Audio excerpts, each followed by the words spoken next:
It's Friday, August 29th, 2025.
Let us start off, as we typically do, by reminding everybody that if you'd like to support our show, it's very simple.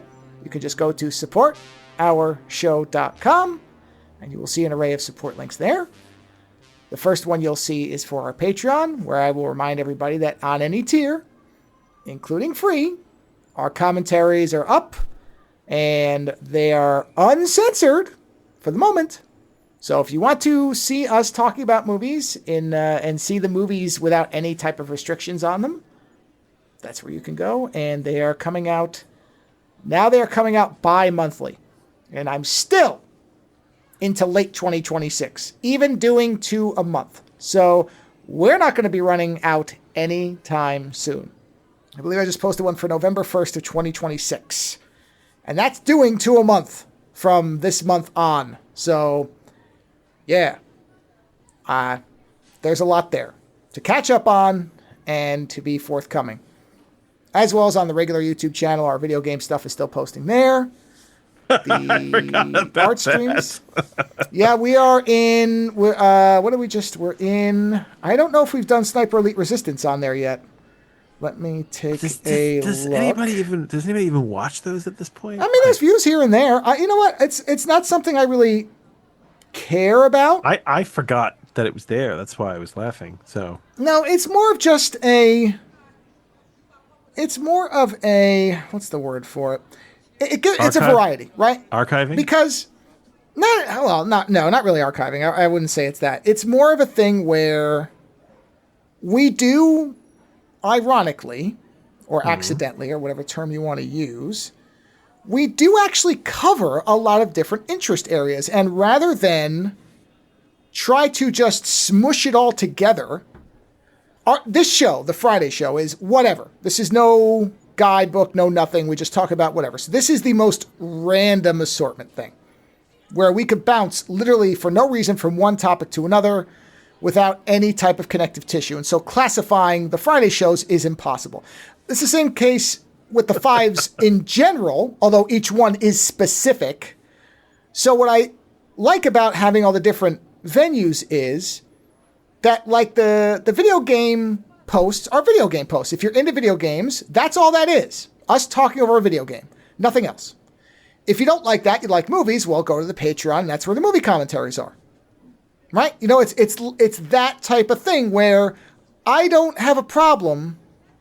There's a lot of shows that only can do 1 or 2 things because that's what they're focused on. That's their thing, right? So, for example, I don't have any interest in the business of farming. So I'm sure there are podcasts that are dedicated to the business of farming. If we read something really interesting about the business of farming, we could discuss it on a limited time basis. Yeah, right. But what I mean is that podcast about farm as business or whatever is good for people who want to listen to farming business. And that's it. So I will never listen to it because I don't care. So, but most of those types of shows, and I don't really know why. It may just be because they don't want to. It may just be because they're not. I don't know. I'm not really sure. It might just be that we're lucky in that I don't edit much. And so that makes it easy for me to just spew this shit everywhere without really worrying about. I mean, the late nights are the only thing I really edit. To be fair, it took a long time to get both of us to a place where you don't have to edit. No. But even in the early shows, the only thing I was really editing was us going, you know, that's what I mean. But I wasn't editing the content. We don't really do that anymore. At least not as much. No, but I never edited the content. That's what I'm saying, is we never were like, don't bring up how best to use a coaster. I don't want to talk about that. I'm cutting that out. There was not that shit. I wasn't worried about streamlining it to make sure that it only covered the relevant intro. No. There are none of those. And that's what I'm saying is that's an advantage, because like the video game ones, you've said, how do you pick? And I'm like, I don't pick. I just throw the whole thing up there. I basically chop them into hour-long bits. And that's it, unless I know for a fact, and I do that by record. I'll stop the recording. I'm like, something really magical happened there. I'll stop the recording, and that's a signal to myself that just post that as is. That's actually just good. Don't make it longer. Don't make it short. Just make it its own thing. And because of my extraordinarily light touch in editing anything that isn't late night video, it makes it really easy for me to just dump this stuff out in a way that if somebody finds it, and that's the other thing is the numbers go up. They go up slowly, but that's because they're going up organically. I'm not engineering the numbers, because in the Twitch stream, inevitably every 9th stream, some automated thing will pop in going, want to boost there's the stream count, but I'm like, ban, block. I don't care. I'm not trying to do that. I'm not paying for viewers because I don't care. So I think actually the Twitch channel is technically able to be monetized. I'm not going to do it. Wait, we have a Twitch channel? I do for my art stuff. It's not okay. It's mine. I was gonna say. Yeah. Yeah, listen, at the end of the day, this is really you. Like I know that I help. Yeah. But you are the art, you are the website, like it is your show. Yeah. You are the heart of it. Right. And it's good that you've got all these different directions, like an octopus, that you can reach out into for all your interests. Yeah. You know? And there's lots of people who will say, well, you should really, have a narrow focus so you can really laser it. I'm like, no. Well, No. I think that I want anybody who but you do have a laser focus when you do other things. Your art streams are about your art. And your fives are about specific things, Right. But my brand is not limited to one thing the way you're supposed to. But your problem is that your co-host cannot stay on a line. No, I don't think that's a problem. I don't think I could do one topic if I tried. No. And my thinking is very counter to what most of the business types will tell you. In that my thing is not that I try to narrow anything down to one thing. I just exclude the stuff I don't want, which is generally just scumbag people that I don't want listening. Yeah. And I don't think that's going to be a problem because they'll listen and they'll realize that I'm not a racist, homophobic, transphobic, sexist pig. And so when they realize that, they get fucked anyway because they don't want to be around people who aren't like them. You're so woke. Why can't you just hate people? Yes. Actually, that's not true. You hate plenty of people. I do hate people, and yet, as I now state, I am I am a nihilistic, misanthropic pessimist. You know that website, Life is Good? They do like all the happy shirts. Mm-hmm, sure. All right. Most of their shirts are like, life is good, dogs are great, let's go to the lake. But there's a t-shirt I found on their site that's a tiger, and I think it says, let's eat racists. Oh, that's a good one. And I'm like, whoa! I was like, that's out of nowhere. It's like, that's awesome. Yeah. Because normally you don't get that from them. Normally it's more like, hey, let's go for a hike, or, Yeah. I did want to bring up, there is something funny that I will forget about if we go too far off, but I did want to mention this because it is sports ball related, but funny. So there is a player for the Boston Red Sox, the blood enemy of my New York Yankees, but there is a player currently on the roster who has a unique name and a fantastic nickname. Let me see what his name is. I'm going to spell it because I can't possibly pronounce it. Here it is. His name is... well, I'm not even going to bother trying to pronounce it. I just have to read it. Here it is. All right, I'm going to spell. This is his first name. Yeah. JHOSTYNXON. Is this individual's first name? Oh, Jahostanoxon Garcia? Sure. Yeah, that's it. Yes. Man, hold on. His nickname... is he native, like Native American I have Mexican? Or idea. Native Mexican? Because that feels... Hold on. That feels like... it could be Aztec. It could be anything. Could be, hold on. I say the name. I spell the name because his nickname... Because, a lot of sports people have nicknames, and often they're either very, very self-congratulatory or just stupid. But his is actually excellent. The nickname is The Password.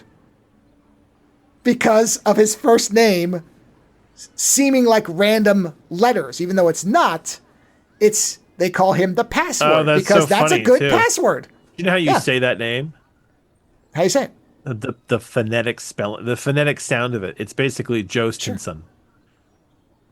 Oh, wow! It sounds like two. It sounds like he's got a first and middle name. That he says Jostinson Garcia. Jostinson. All right. Yeah. Yeah, that's how you pronounce it. Yeah. But the password is beautiful. It is not an uncommon Spanish name chosen by his parents for its uniqueness. Yeah. Right. It is an uncommon, in the sense of an indigenous tongue. Well, that's good. Yeah, and yes, his name is The Password. That's funny. The Password. It's great. That's comic. Yeah, I find it charming, and anybody who doesn't, somebody who's not familiar with non-Americanized names, or that it's an uncommon name even within its own, its own culture. As you said, it's an uncommon Mexican name. Yeah, a Venezuelan. Okay, Venezuelan. Sorry. So even in Venezuela, that name is unusual. So that makes it even funnier because even in Venezuela, this wouldn't be a common name. Man. These are people who knew they wanted their son to play baseball. His father apparently named him and said they wanted a name that was uncommon and suitable for a big league name. Well, there you go. Yep, there you go. Sure. Yeah, like I said, a lot of times the nicknames that players have, I don't care for because they're often very kind of like, look at me, or they're just stupid. But the fact that he has a name that is not just something anybody would probably, and as you're saying, even in Venezuela, would be able to just necessarily knock out the spelling of, and his nickname's The Password, that's great. So I just want to point that out. That's all. Yeah, I mean, The Password is really good. It's great to have. Yeah. Yeah. Oh, there you go. That's funny. That's all. So. Yep. Justinson. Yeah. There you go. Weird names. Yeah. Like I said, The Password is the thing I liked. I'm like, yeah, that is actually pretty good security-wise. and it's also very funny. Well, if you have any show business, are you good? I don't think nothing that because we actually have a lot of movies to discuss. Yeah, no, I think I am. I already talked about Patreon. Yeah, no, I think I'm okay. I don't think there's anything. The Dev series is still going. We'll be doing Doug and I will be doing some David Lynch films after that, but that's a ways off. And that's that's it for the moment. So no, I don't have any other show stuff. And then I had the password thing. That was my only really thing. Yeah. Yeah. Well then, yeah, we have a lot of movies. Yep. I'm sorry. Oh, there you go. I was tipped off to something. That's that. In our last show, I said I wish that Vinegar Syndrome had a streaming service. Do they?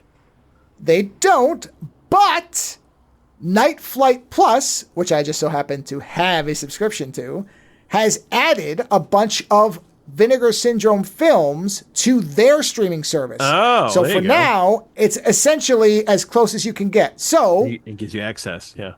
If you don't want to have to go on eBay and pay $400 for a limited box set or whatever, I would say go look at Night Flight and see what they have. I don't think they have every Vinegar Syndrome movie, but they have a bunch. And the fact that, so it's $60 a year. let's see. Do they say how many they have of the? I mean, I don't think they have them all. But let me see. Browse. Only because we specifically mentioned this, and somebody said, "Hey, it sounds like they just added it." Here it is. Vinegar Syndrome. How many movies? They have. Okay, hold on. I have to do some simple math. 4 times 1, 2, 3, 4, 5. 4 times 5 is 20. So they currently have 60 movies. So that's definitely not all of them, but there's a nice selection of. If you join just to watch those, you'd be busy for a bit. Yeah, yeah, and they have a mix of what looks like the light porno stuff and the real horror stuff. They have a nice mix here. The light porno stuff. Well, I mean, like horror that's really just there to show boobs. Yeah, no, I get it. It was just funny. Yeah. That's okay. My wife today, speaking of, light pornography, my wife today questioned my view of the world because, when it comes to sex. So do you know the series Real Sex that HBO did? I remember it, yeah. Okay, right. So they did. They were documentaries. Is it still on? No, they stopped, but they did 33 of them, right? Yeah. Now the thing is that I watched almost all of those. There was a point where I finally moved out of I went to college and I moved out of the house. I didn't see them when I wasn't living with my family anymore, right? Because I basically gave up having broadcast television. But up into the period, like I went to school, I watched those all the time. They were on late at night. They were fun. And they could kind of move from being kind of quasi-serious to very funny to very silly to just very sexy. But there was a lot in there about giving women like better orgasms and alternate cultures. And I thought it was a very good series. Apparently, Suicide Girls was one of the, I think it was the third to last documentary they ever did. So I was like, that was funny. But my wife said to me, she's like, sure, I can see that. Yeah, and she's like, when did you start watching those? And I was like, I was like maybe 14 years old, And she was like, oh, okay. Yeah. And then we looked at the year that they came out. And I realized, I think I was actually like 11 when I started watching them. And my wife said, you know what? I suddenly understand. It really speaks to your worldview about sex and your kind of openness to like so many ideas that you grew up with real sex as kind of a form of like sexual education going on the side. Because I mean, everyone gets sex ed from school. And everybody, whether they realize it or not, gets sex ed from watching pornography, good or bad. And then you also get sex ed from your friends, good or bad. But for me, I was also getting it from watching real sex documentaries. Yeah. So I thought that was really funny. I didn't realize there was 33 of them. But yes, I think I watched like... Well, in a similar but sort of the opposite of what you're talking about, I've mentioned many times how my very, very early discovery that most porn is faked in terms of over engineered, I guess is the better way to say it. That stopped me from, I guess, defining sex by porn the way a lot of young men apparently do. I wasn't watching those movies thinking they were how it should be. Oh, man. And so I had the vacuum to fill on the other end. So I wasn't getting what you were getting. Mine was more like, well, I guess I'm going to have to pay attention to what the other person likes because I have no frame of reference now.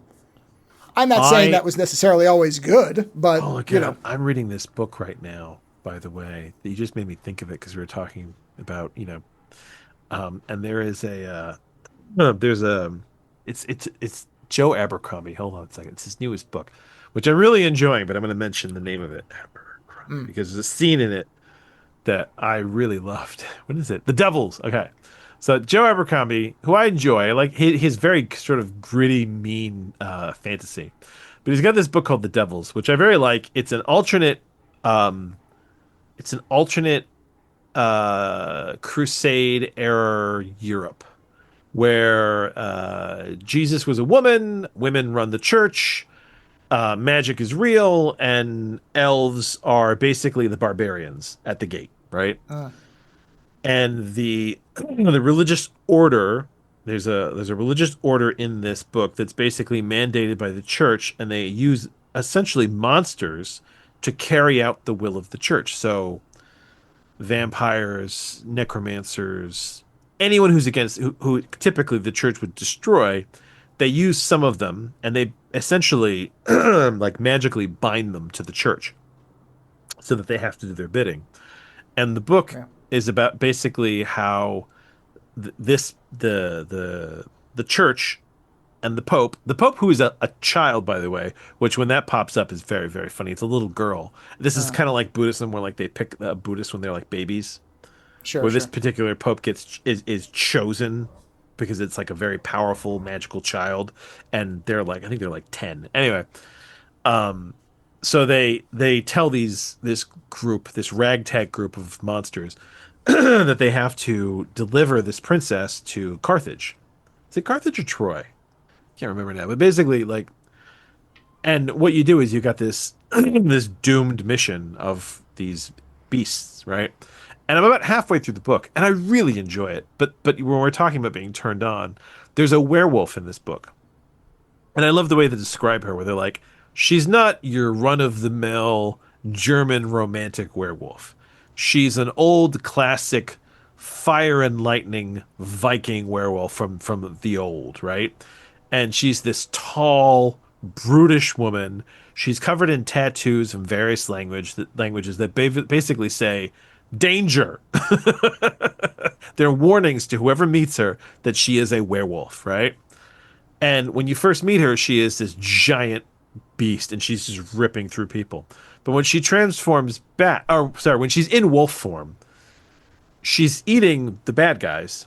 And they do a point of view of her. So like you kind of get in her head before before you see her through other people's eyes. And the way that she looks at people, she's basically she wants to eat them, but it's like this almost like sexual arousal at who looks tasty.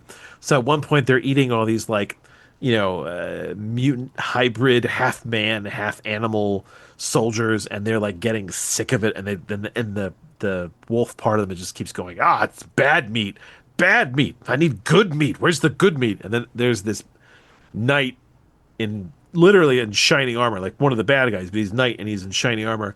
And she kind of looks over and sees him and she's like, "Oh, hello there." It's like that scene in fucking Dragonheart when Sean Connery's dragon sees the sheep and he's just like, "Oh, hello." And like, it's almost like she's turned on by how good this meal is going to be.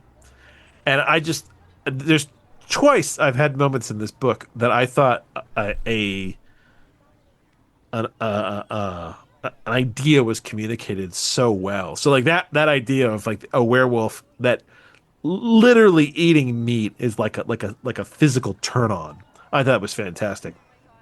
Also, there is a vampire in the book who's part of their team, who when you meet him in a cell, he looks to be like hundreds of years old. But they bring this monk to lead the order because the last monk died. And when the monk is talking to to this particular vampire that he's being introduced, the guard keeps saying, "Don't go near the gate. Don't go near the door." And he's like, "Yeah, of course I'm not going to go near the door." But then as he's talking to this werewolf, you keep hearing the guard be like, "Hey, hey." He's like, "Stand back." He's like, "No, no, back away." And it's this wonderfully well-written scene where the monk is being ensorcelled to like basically stick his hand in to the cage. And the monk had, and because you're with the monk, you almost don't see it either until the guard gets like steps in between them and he's like, "Hey, back the fuck up." At which point the monk and you realize, holy shit, it's like he's being ensorcelled. It's a really fun book. I know that you don't really read fantasy. It's not really your area. No, not really. But it's a really fun book. I like it in the sense that you've got a bunch of fucking misfits. And the guy, the monk is supposed to be in charge, but he's really not. There's a guy who runs it. His name is Jacob of Thorn. And his whole shtick is that he was cursed by a witch not to die. But he doesn't heal right. So it's great because he's something like, I think he's like 150 years old at this point, and he's got so many war wounds.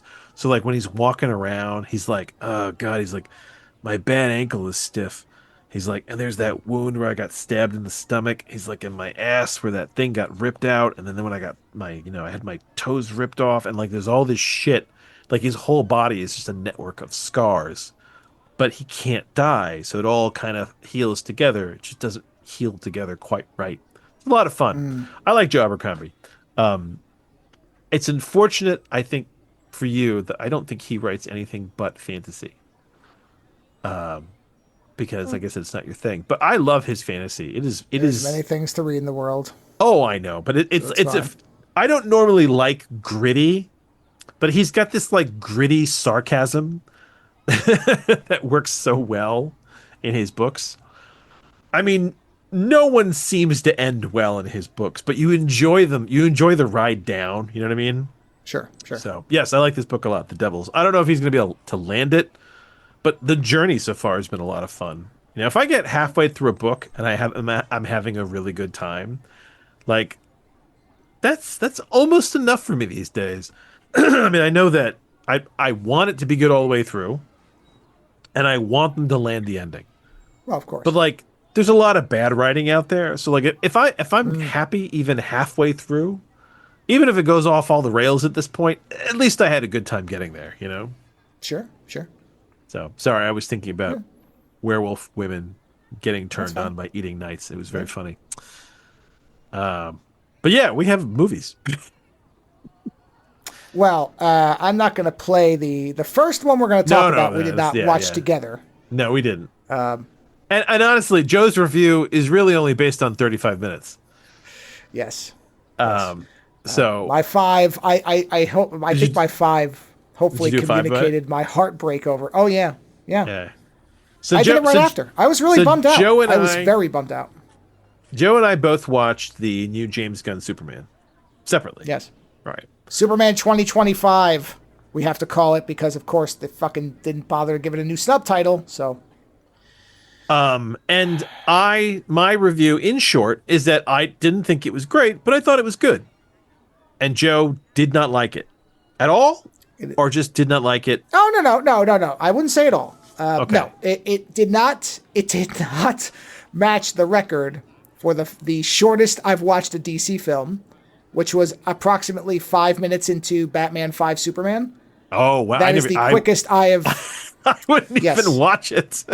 Oh, no. I started, and as soon as Batman started to levitate, I was like, nope, done. And I was done. That was it. I was out. So it's not the worst as far as turning off. And I didn't... I want to phrase this properly because I don't want to make it sound like I think it's a bad movie.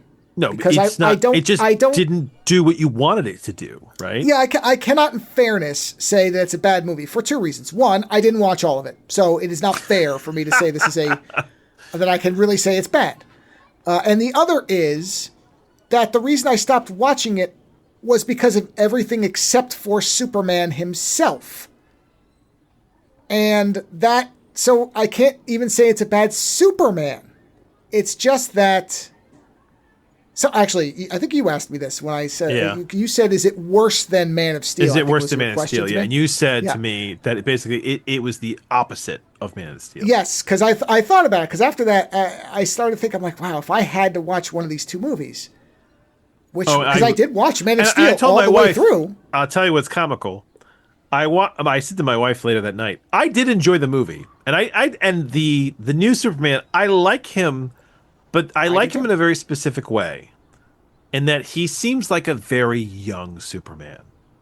Well, he is. He's supposed to be. It's supposed to be 3 years into his. Yeah, he's a very young revealing himself Superman. to the world or whatever. So whereas he's young. Henry Cavill never felt like a young Superman. There was I want to use a weird word for him. Well, and he wasn't presented really. No, he wasn't. But there was a strange majesty to Henry Cavill as Superman, and my wish with Henry Cavill was always that somebody else would make a Superman movie with him. With him, I agree. Yeah, he's very good.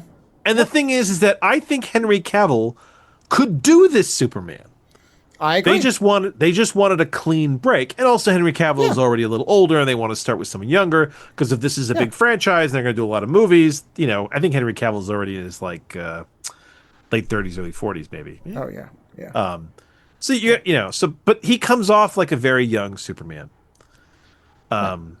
So if the question was, but which I would I rather watch again? this over Man of Steel. I would. Yeah. And when I thought about it, because I was really like, all right, let me think about this seriously. Because like I said, Yeah. I made it through Man of Steel. I watched the whole thing and I didn't make it through this. So I had to think about this.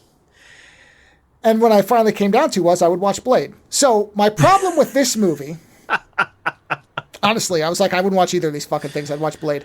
No, if you have to watch, listen, if you got to watch a DC movie again, you go watch the Michael Keaton Batman or the Bale Batman. Yeah. Yeah. Or the Batman with fucking or the Batman, which was excellent with Pattinson. Pattinson, Robert Pattinson. Yeah, man, 5 years old this year, I believe. 5-year anniversary. Is it really? Yeah. Oh my god! Batman Did you 2020. Did you see that they remade that? They remade the Batmobile scene in Legos. I did. It was great. I like that a funny. lot. Yeah, it's very funny. Well, I think it's because they got that new game coming out that's supposed to cover all of them. So I Batman think Legacies, you'll be able to actually drive that thing in there, which is the reason I'll get that game. If I can just keep starting the car up in the game, that's all I'll do. Really, it'd be great if you could just smash it apart and then put it together and restart it the first time every time. I'd be great with that. I would do it over and over. So you'll talk more in. You saw the movie all the way through. I know the whole story. I had read the story before I even watched the 35 or so minutes, which is even more the reason where I'm like, okay, we're just doing evil Superman. All right, I don't care. Ultraman is just a clone. Sure. But you don't find that out. You don't. He's what's funny about that is that you don't find that out. It's so obvious. Till anybody would know that right away. Like it doesn't. But what I mean is he doesn't really become a thing until towards the end of the movie. Well, yeah, but as soon as you see that character flying around and doing that stuff, your first thought has to be, now, I didn't know they were literally going to redo Superman 4. No, I'm telling you right now, when they walked up to the, so there's a scene where they go up to his Pice Palace, I almost called it the Portrait of Solitude. The Fortress of Solitude. Yeah, the Portrait of Solitude. Anyway. Portrait of Solitude. Dorian Gray's Portrait of Solitude. Yeah, when they walk up to it and the gates open, right? My reaction was, okay, either they have some Superman DNA. Of course, they would have to.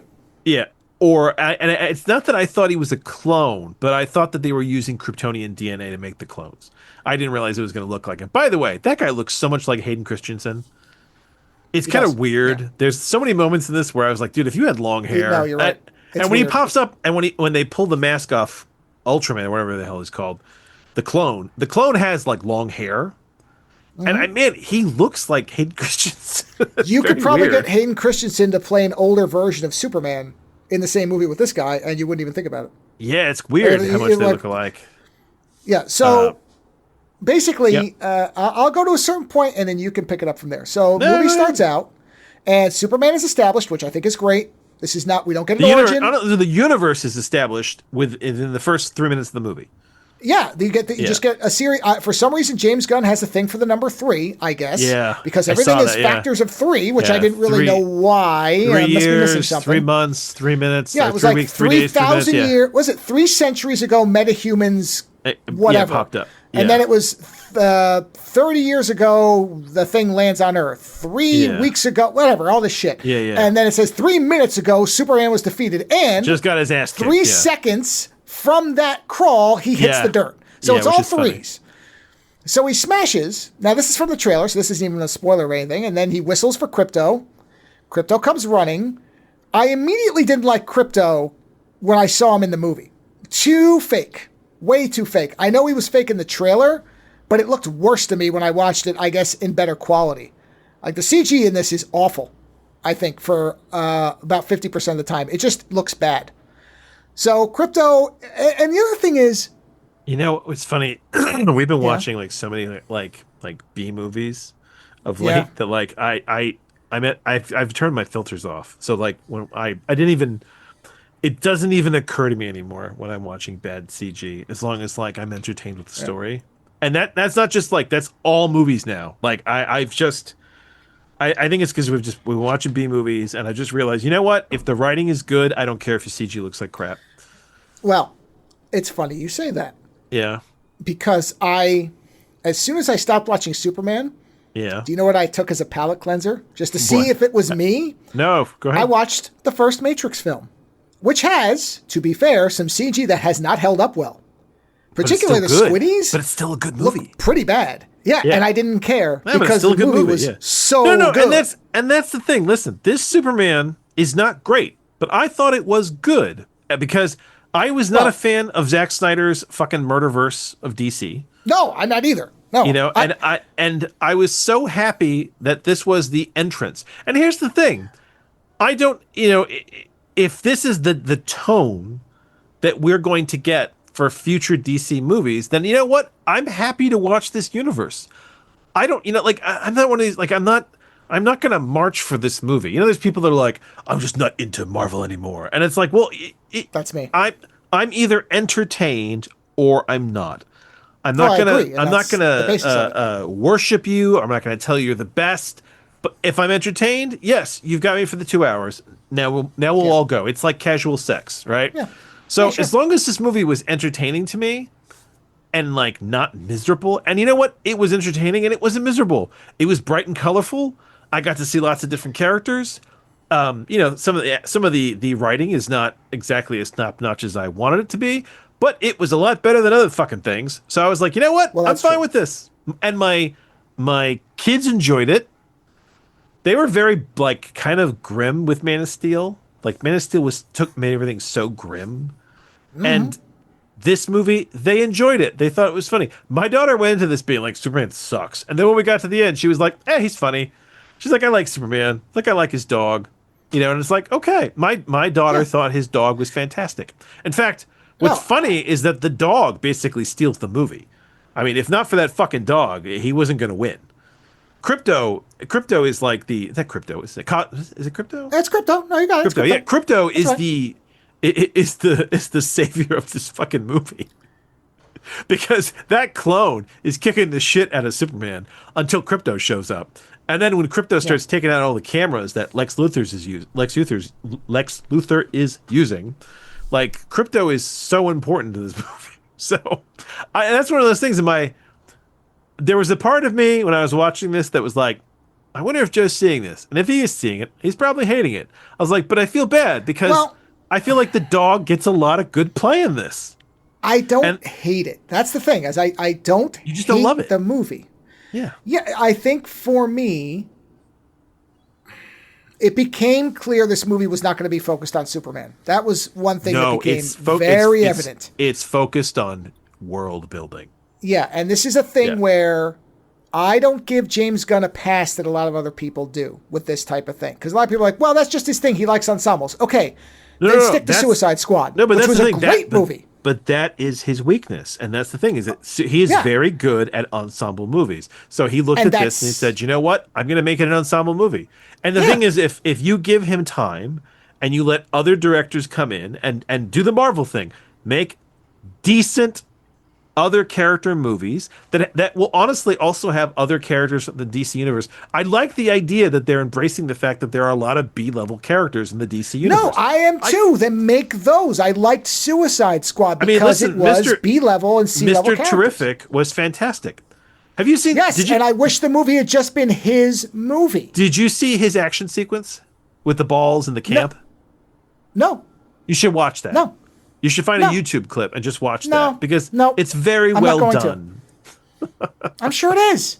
But I'll watch when he gets his own movie. I'll watch that. I worry sometimes with my pieces of a movie. No, I know that. I just worry sometimes with you that if something is popular, I think there's a part of you that wants to hate it. No, I worry. I was the biggest person saying in fives, I'm so thrilled we're getting a hopeful Superman. And this is and the funny part is it's not as popular as you think. I have looked. It is a very mixed reception. Well, there's a lot of people that are upset that it's a woke Superman. Apparently Superman is woke for being an alien.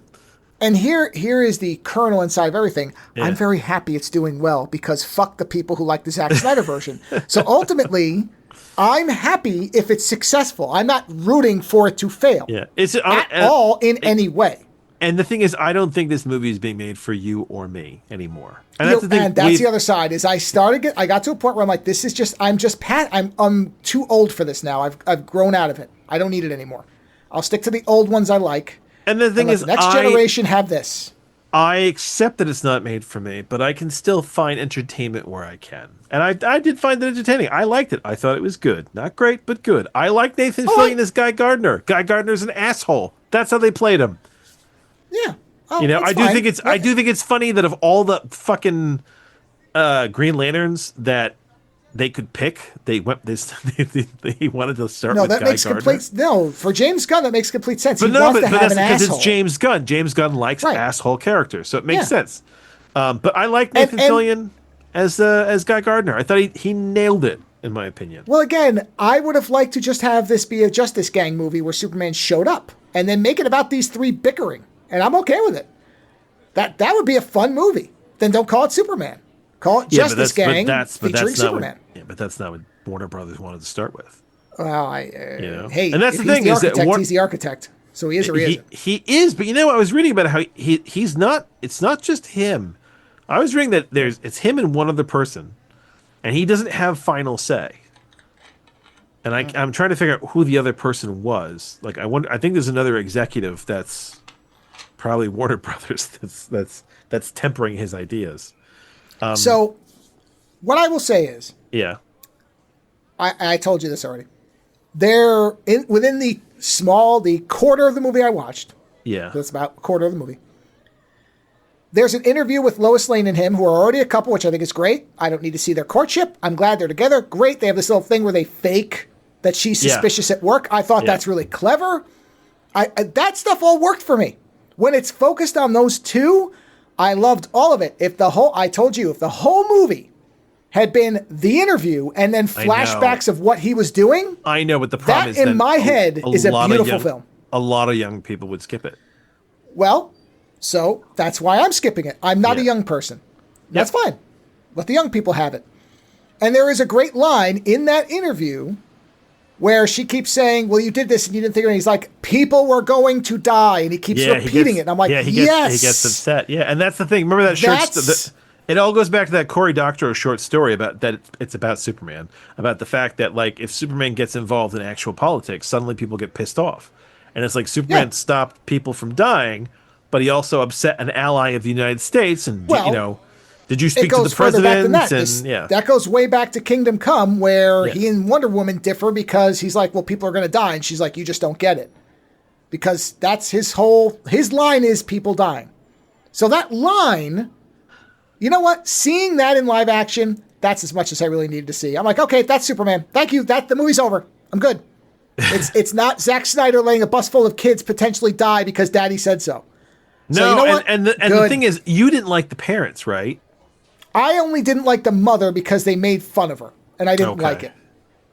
That was a cheap shot at somebody with an accent.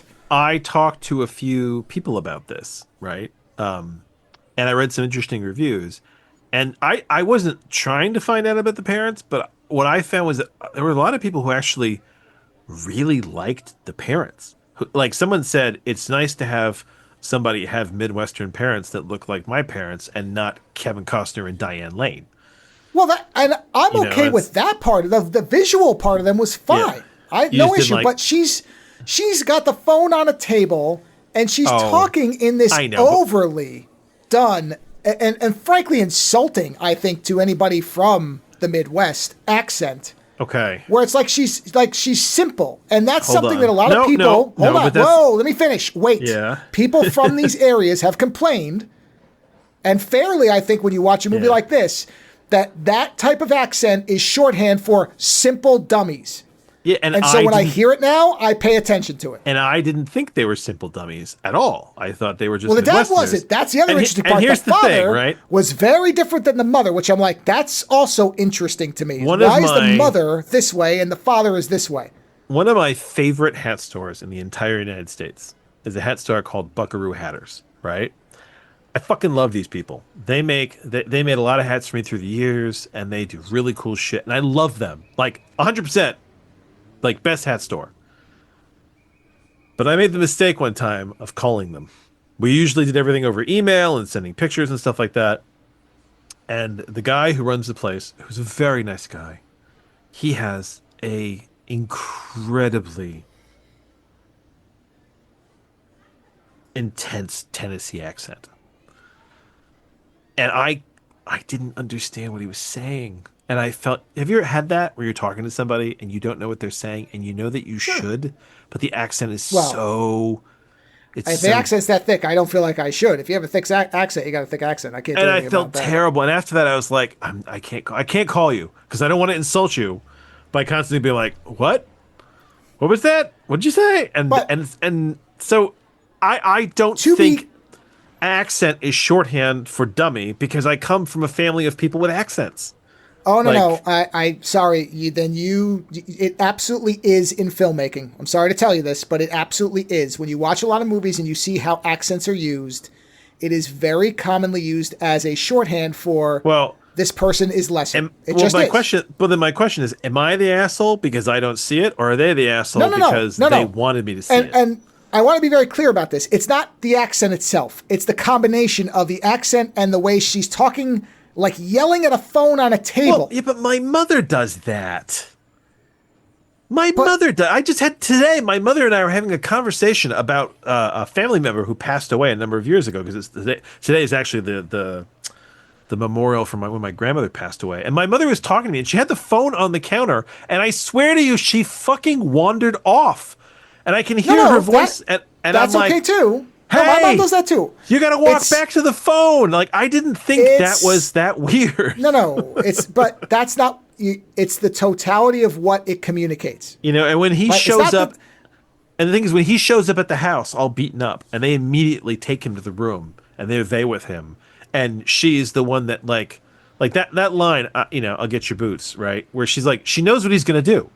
They raised him to be that way. Like I thought his parents were very well done, and I was worried they were going to kill the dad, because did they kill either of them, or they both live? No, they're both alive at the end. Yeah. Oh, well, that's good. I thought they were going to kill the mother. I didn't think it was going to be the father. I thought it was going to be the mother. I thought they were going to kill one of them, and they don't. He gets his ass kicked. He goes into the I mean, honestly, it's not a phantom zone, but basically Lex Luthor creates his own phantom zone, and he's keeping them in prison there. And then they use the absorbing. Is it the absorbing man? To create kryptonite to basically keep Superman under control. Are you talking about what is he called? Not Eclipso? Is it Eclipso? The guy who can basically make an element from his body. He's in the trailer. Eclipso. Yeah, there you go. Yeah, it's Eclipso.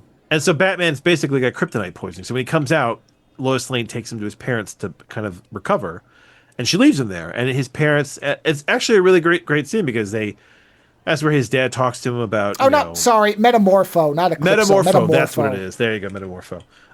Which I mean, Jesus Christ, they brought Metamorpho to this. But he goes to see his parents, and his father basically says, "Hey, man, I'm proud of you." He's like, you do the right thing, and you don't do it because someone told you to do it. That's the message you wanted to hear. You knew that you basically. I mean, and that is actually one thing I don't like. Well, I'll talk about that. Did you think of the thing about the message from the parents, from his Kryptonian parents? I mean, I don't really understand why that was the direction they went, except to make it like he's more human than alien, I guess. Yeah, so basically, there. in the movie, he has this message from his Kryptonian parents that's kind of weirdly translated. And he doesn't hear the end of it. And he's never heard the end. And he always assumed, and he always assumed that the message was, go be good and help them, right? Go be a hero. Go be a good person. And then Lex Luthor finds the rest of the message, and supposedly it is translated as rule this planet and get a harem and spread your Kryptonian DNA. Right? Yeah, basically they're like, these are simple people, and you have to become king, spread your seed, and dominate them so that you can keep them in line with Kryptonian values. Yeah, or whatever. And that felt weird. That I didn't feel like Jor-El would say that. That's very. And I till the very end thought that it was like a. You were going to wait for it to be faked, right?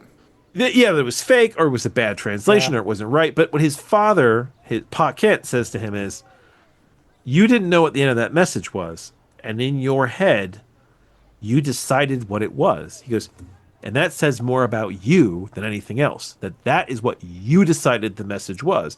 And that's important, because it basically says, hey, you're a good guy. And you know, there's a great phrase: "Bad men see bad things," right? And in Mhm. this case, because he's not a bad guy, he didn't see the possibility that there was going to be a bad ending to that message. In the same way that Lex Luthor cannot handle Superman, because in Lex Luthor's mind, if he had those powers, he'd be a fucking tyrant. And he can't fathom that Superman is not a tyrant, because if he had those powers, he'd be. And surely, because that's true, it must be true that Superman is planning on being a tyrant. He can't he can't wrap his mind around the idea that someone wouldn't be that way. And Superman is not that way. And it's funny because at one point Lois says she was says like he's a bit naive, like you think everybody is good. Yes, she says you're too naive, or you're Yeah, or being something like naive. that. And he says, yeah, but maybe that's the real punk rock, to have hope, to believe that people are good. And I'm like, yeah, I guess. I mean, it helps that you're superpowered because, Yeah, you could take sure some does. hits. Yeah. So overall, I enjoyed the movie. I thought the message was pretty positive. I well preferred James Gunn's universe over Zack Snyder's. I want to see what they will do with this universe. I really hope they don't fucking drop the ball. I mean, they will. They always do. But it'd be nice. But I have no idea what Batman looks like in this universe. Well, luckily I don't care because they're still making the other Batman, and that one's great. So whatever. Oh yeah, yeah. I mean, listen, the Pattinson Batman I, is fantastic. yeah, But I'm it really doesn't matter to me fascinated. whether this one's good or bad. Well, yeah, but I can still be fascinated by what the hell they think they're Oh, gonna well, do. sure. Yeah. I mean, like Mr. Terrific was practically like a tech savvy Batman to some I degree mean, at look, one point. if they make a Justice Gang movie and it's about them, I'd watch it. That I would watch. Because they've opened up the door to the B characters, I feel like you can shove anybody you want out at this point. You could do a Swamp Thing That's what I'm movie. saying. Is You could yeah, do yeah, anybody. yeah. And I look forward to that. I hope that they do, that they move forward and go, you know what? We don't just need to make Batman movies or Superman. We could do fucking anybody now, Get the right script and the right director and have some fun. Yeah. It doesn't need to be grim. It doesn't need to be, oh, this is a deconstruction of God. So it's like, I can it just would be love fun to and hopeful? see.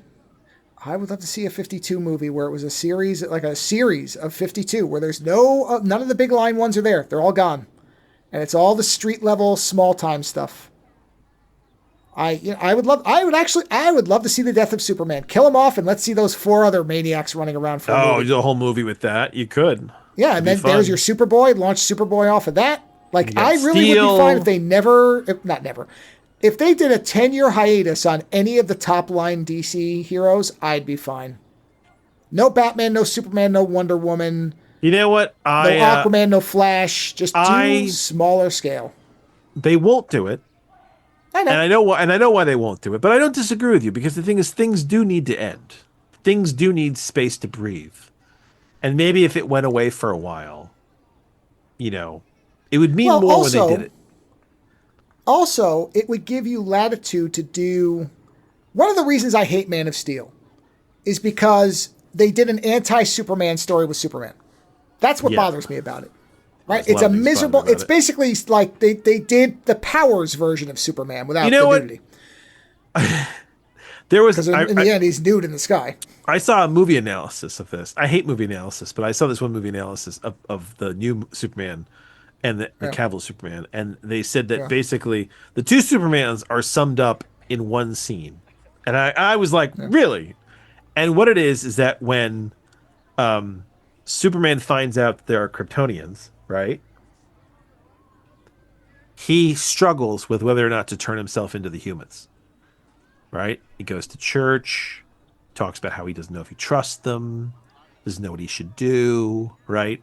He doesn't know if they basically he doesn't know if humans it's almost like it comes off like they don't deserve to know who he is, right? And then in the new Superman movie, when he realizes that there are some questions about the video from his parents that gets out, that that people are scared, he immediately turns himself in. And they try to make it look like they had to aggressively arrest him, and he says, hey, I'm not resisting, I came in willingly, like immediately. And it's like, there you go, those are your two Supermans. One of them saw there was a problem and immediately was like, I'll come in, I'll talk to you, we'll figure this out. Like, he willingly gives himself up.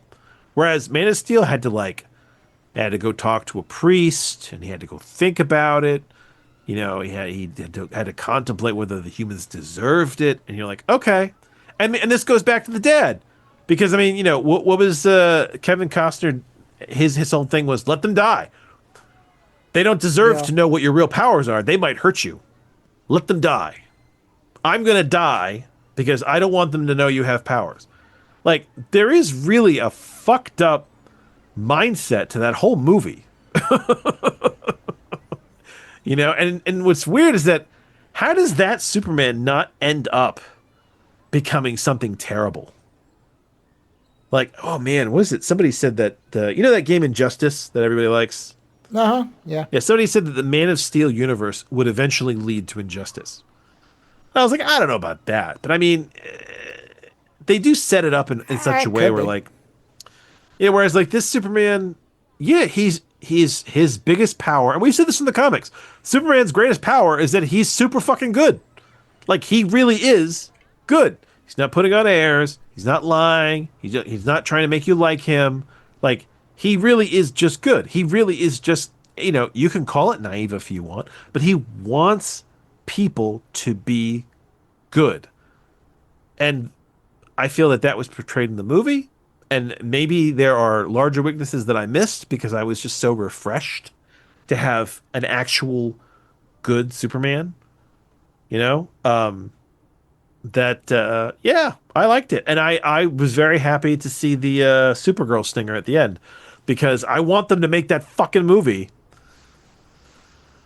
I don't know if they will, but I'd love it if they did. What was it? Is it Woman? That wasn't of Tomorrow. What was it called? That graphic? Yeah, I think it was Woman of Tomorrow. Woman of Tomorrow. Yeah, I would love them to do a really good Supergirl story. And James Gunn has said he wants to do that Supergirl story. So yes, it'd be fun. So I'm sorry that you stopped it after 35 minutes, but I completely understand why you turned it off. I know you're not. That's fine. Yeah. These are my own emotions that I'm having. I'm sorry. Listen, you and your kids had a good time. Out of four people, 3 had a good time. That's good. Yeah. That's great. You know, I thought it was fun, and I am hopeful for future DC movies. I don't know if it's going to work, but I'm hopeful. I'm happy that we're outside of the grim, darkly saturated. Oh my God. You know, I actually, was it Lucky Brand? I think Lucky Brand did a line of like Superman hoodies, right? And I was like, oh look, because I mean, I like a good Superman hoodie, and like it was like a really nice knit Superman symbol, and I was like, cool, but it was gray, and I was like, I don't want a gray hoodie, so I was like, I'm gonna dye this. I was like, I'm gonna use my stupid tie-dye skills and make like a weird blue swirl, and I did all this shit to try to make sure that the blue didn't get to the Superman symbol, but you know. The tie-dye gods are cunts. And so ended up the symbol got blued out. And when I washed it and it all came out, the hoodie's all like swirly blue now. It looks really cool. But the symbol, it went from being Superman 2025 to Man of Steel. Because it's got that it's got a blue saturation over it now. So it's still red and yellow, but it's like a darker red and yellow. And I was like, God damn it. Oh, you tried. So I thought it was funny, but yes, I enjoyed it, and I would advise anybody who is looking for a more hopeful Superman to give it a shot. You know, if you want to wait till it's free streaming, wait till it's free streaming. But I watched it. I watched it with my kids. I enjoyed it. My kids enjoyed it. Is it great? No, but I did think it was good. You know, listen. We're watching a lot of movies that are questionable. We watch a lot of movies that are kind of crap. We watch a lot of movies that are surprisingly amazing. So I try to have the same latitude for all movies now. And within that latitude, you know, it's the whole thing. Like, they had all the money in the world, should have been perfect. I know, but people are imperfect and they fuck up constantly. So I thought it was good. You know, was it Christopher Reeve's Superman good? No, but nothing is. But here's the thing. Well, we are children from a different age. and that's the problem. You know what I mean? Like my kids will be bored watching Christopher Reeve Superman.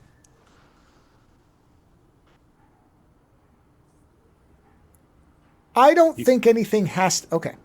Yeah. So when you say, is it as good as Christopher Reeve Superman? I don't know whether it is or not. You know, I don't know, because like different generations view things differently. I'm saying, point blank, my opinion is that Christopher Reeve's Superman is better. You know, the only thing I liked about the Brandon Routh Superman is that they were trying so hard to be Christopher Reeve.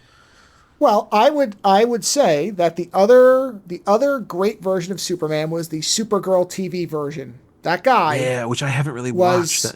Which I think he wasn't trying to do Christopher Reeve. He was trying to do the comic book version of Superman.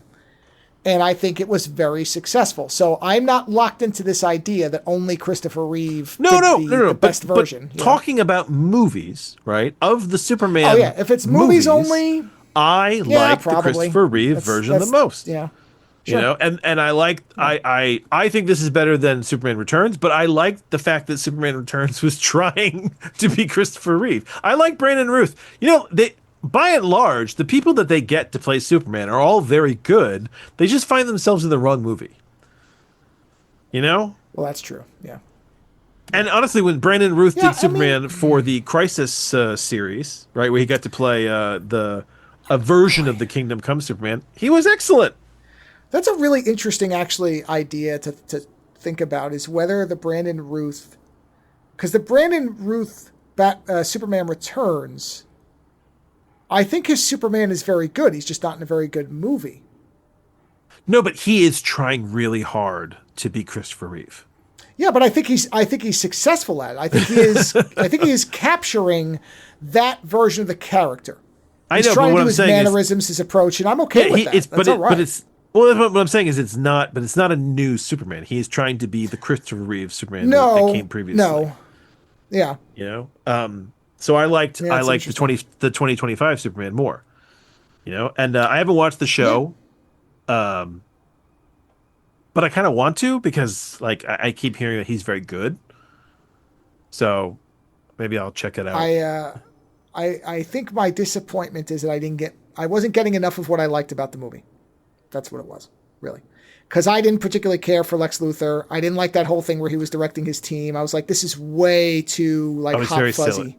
Yeah, it's very silly. Yeah, but I mean, but it doesn't feel that far off from the comic silly. You know what I mean?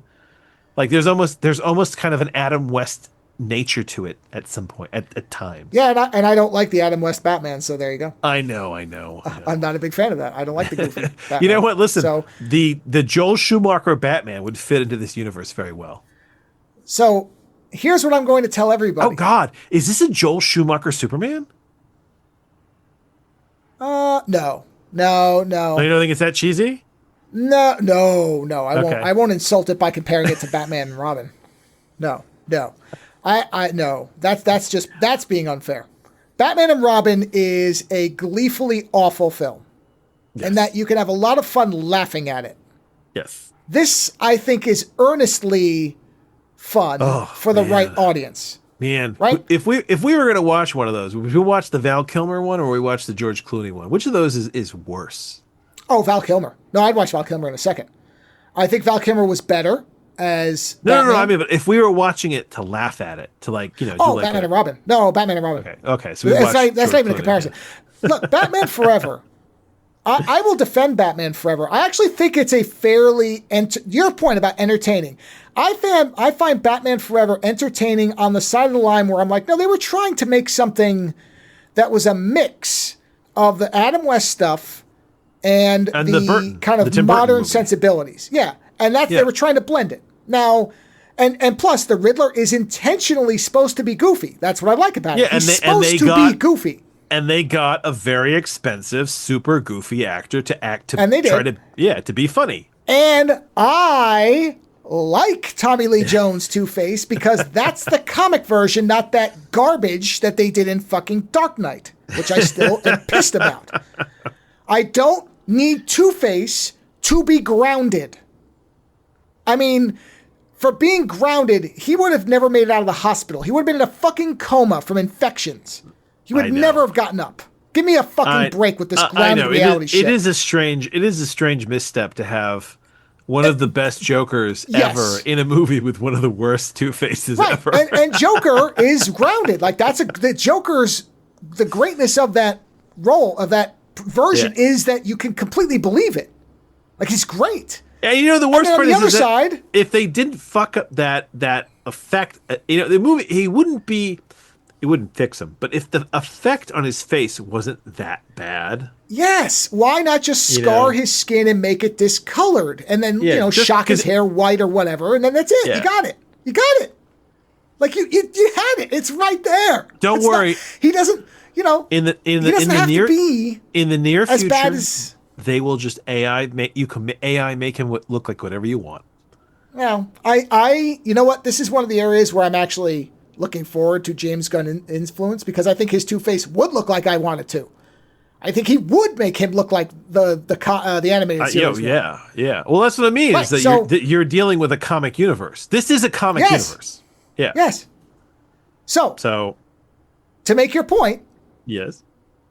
As far as this Superman goes, all I would tell anybody is, if you're having fun with it, keep having fun with it. If you're not, stop watching it. Don't try to make it work. I tried for too long. And I 100% agree with you. You shouldn't try with anything. This is all about, listen, the nature of this shit is all entertainment. If you are not entertained, then fucking leave. Right. And that's just, I was watching it with my kids. We had a good time. We were having fun. But you know what? We're also watching, we're still in season 1 of Star Trek. And some of those episodes, kind of crap. Although, but you keep going, but also a funny comparison, because then I went to Strange New Worlds, which I'm rewatching. I'm in the middle of season 2. Oh, and I just watched the one with. Did you watch the baby Q episode? Trelane? Yeah. Where that's season 3. I'm not in season 3 yet. I'm in season 2. Oh, I'm rewatching it from the beginning. I'm going. Oh, really? I know. I restarted it. I want to watch him all the way. No, Trelane is from the original series, so he's not a new character. But so I already know what he is. Yeah. I don't think they had said he was the son of Q in that one. In the the original series, Q didn't exist, so he was just a magically powerful dandy. I thought it was, and the guy that got to play him is perfect. That's the guy from. The guy from. Our colors mean death, or whatever. What's that guy? Yeah. Our flag means death. Yes, that. Our flag means death. Yeah. He's fantastic. Yes, he's great. Perfect pick. Yeah. So I know about So I started at episode 1, and I'm going through them, and I'm mid season 2. So I just watched the one. So you started with Strange New Worlds and not season 2 of Discovery. No, because I feel like I don't care. The Pike Spock adventure begins with season 2 of Discovery. I mean, technically it does, but I don't want all the weight of Discovery mixed into my Strange New Worlds. I just want the clean version. Okay. So for me, I just started with season 1 because I already know about Pike and Spock. They didn't. You've already watched it. Yeah, you've already watched it. Yeah. I've watched the goddamn original, the Menagerie with them, I already know Pike and Spock know each other. Is it bad to skip? I mean, I skipped the first season of Discovery to season 2 and watched that with my wife because I didn't think my wife was going to watch. But I don't think it's bad. With my kids, is it bad to skip the first season of Discovery and just watch? No. Yeah. Unless you think that they'll like the entirety of the storyline. No, I don't think because Discovery is like Zack Snyder's Star Trek. The first season of Discovery is Zack Snyder's Star Trek. So I've derailed I'll be honest with you. You were talking about No. I have a suggestion. I have a suggestion. If you want to, I would almost tell you to show your kids the original Star Trek pilot, where he's in the chair and they find out, you know what I mean, that they discover. So you could say, here's why he knows what's going, that he figured this is what he knows about. I explained it to them. All right, then you're fine. Yeah. So I just watched the one with the lower decks where they come into the real world, the animated ones cross over the portal. Yes, yeah. And I watched that and I'm like, this is so perfectly done. Like all the positivity and all the stuff. I'm like, that's there. So like you said, I stopped watching Superman and I went to stuff I liked. I hate to say this, but Lower Decks is probably one of my favorite Star Trek shows. Oh yeah, it's fantastic. I'm one episode away from it being over, and I've been postponing it because I'm like, Oh God, I enjoyed. It's not that I wanted it to go on forever because it shouldn't. No, you shouldn't. No. But Because it'll get ruined. It will. It'll get I ruined. know, and so like the fact that they stopped it after 5 seasons, I was impressed. I always say 5 seasons, the magic number, man. You They're know, doing it with what do you call it too? And they did so much wacky shit, but the fact that they got to do a live action episode, Yeah, it's it is a really well done cartoon crossover time travel episode. it's great. Yeah. Oh yeah. But to exactly your point about Yeah. Superman, there are a lot of people who don't like Strange New Worlds because they think it's too silly. And I can't understand that. And so Really? a lot of people tried it. Oh yeah. The hardcore old school Oh my Trek fans God, don't I like it. fucking- So they're me of Superman. So I understand what it is to be on the other side of the fence and be like, what are you whining about? Yeah, and Just don't watch it. It's fun. And the funny thing about it is my daughter likes Strange New Worlds and does not like Next Gen because we're watching them kind of parallel to each other. Whereas my son loves Strange New Worlds and loves Next Gen. So it's my daughter doesn't like Picard. Next Gen is definitely more. It's slower. Just is. It's slower. Yeah, it's but you know slower, what? It's a little more dour. You know what I've discovered with my kids? Until you watch Deep Space Nine, then you realize that Next Gen is a fucking party. Oh, I But know. go ahead. Everybody loves Riker. Of course they do. Everybody loves Riker. I mean, Jesus Christ! In that episode of Strange New Worlds, when Bulmer gets on the horse, he's like, "Riker, move!" and he jumps on it. I mean, of course, everybody likes Riker. I saw something in season 1 that I'd never seen before. There's a moment in they're leaning in to talk to Data. He's at one of the consoles in the main deck. He's at one of the consoles, and Picard and Riker have come down to talk to him, right? And I'm looking over at Riker, and his leg is up on something, right? And his knee is up. And what I realized is he had his foot. This is what it looks like, but I couldn't see. It looked like he had his foot on the armrest of Data's chair, and his knee was like up and like resting against Data's shoulder. Yeah, And I'm sure it I'm was. like, Jesus Christ, Riker, what kind of power move is that? I'm Yeah, just really. gonna Look at my stand crotch, here. Data. Look at it. Look at it. You want to know what being human is? This is human right here. This is human, right? Riker, I barely knew her, and this is why. Yeah, Oh, it's one of the joys of going back to shows like that is to see all the little things that are weird and strange that you don't notice. It's great. Oh my God, I didn't realize they blew that guy's head up in season 1 of Next Gen. I don't remember seeing that episode when it came out. Oh, I remember that very clearly because it was so weird. It's so gory that he did that. It's like I've never seen That's them why blow I a head remember up it. in Star Trek. I don't remember most of the rest of that episode. I remember that last sequence where they come into the room and then his head the explodes. dragon worm comes out of his stomach and like the It's hole. crazy. Yeah, it's weird. Yep.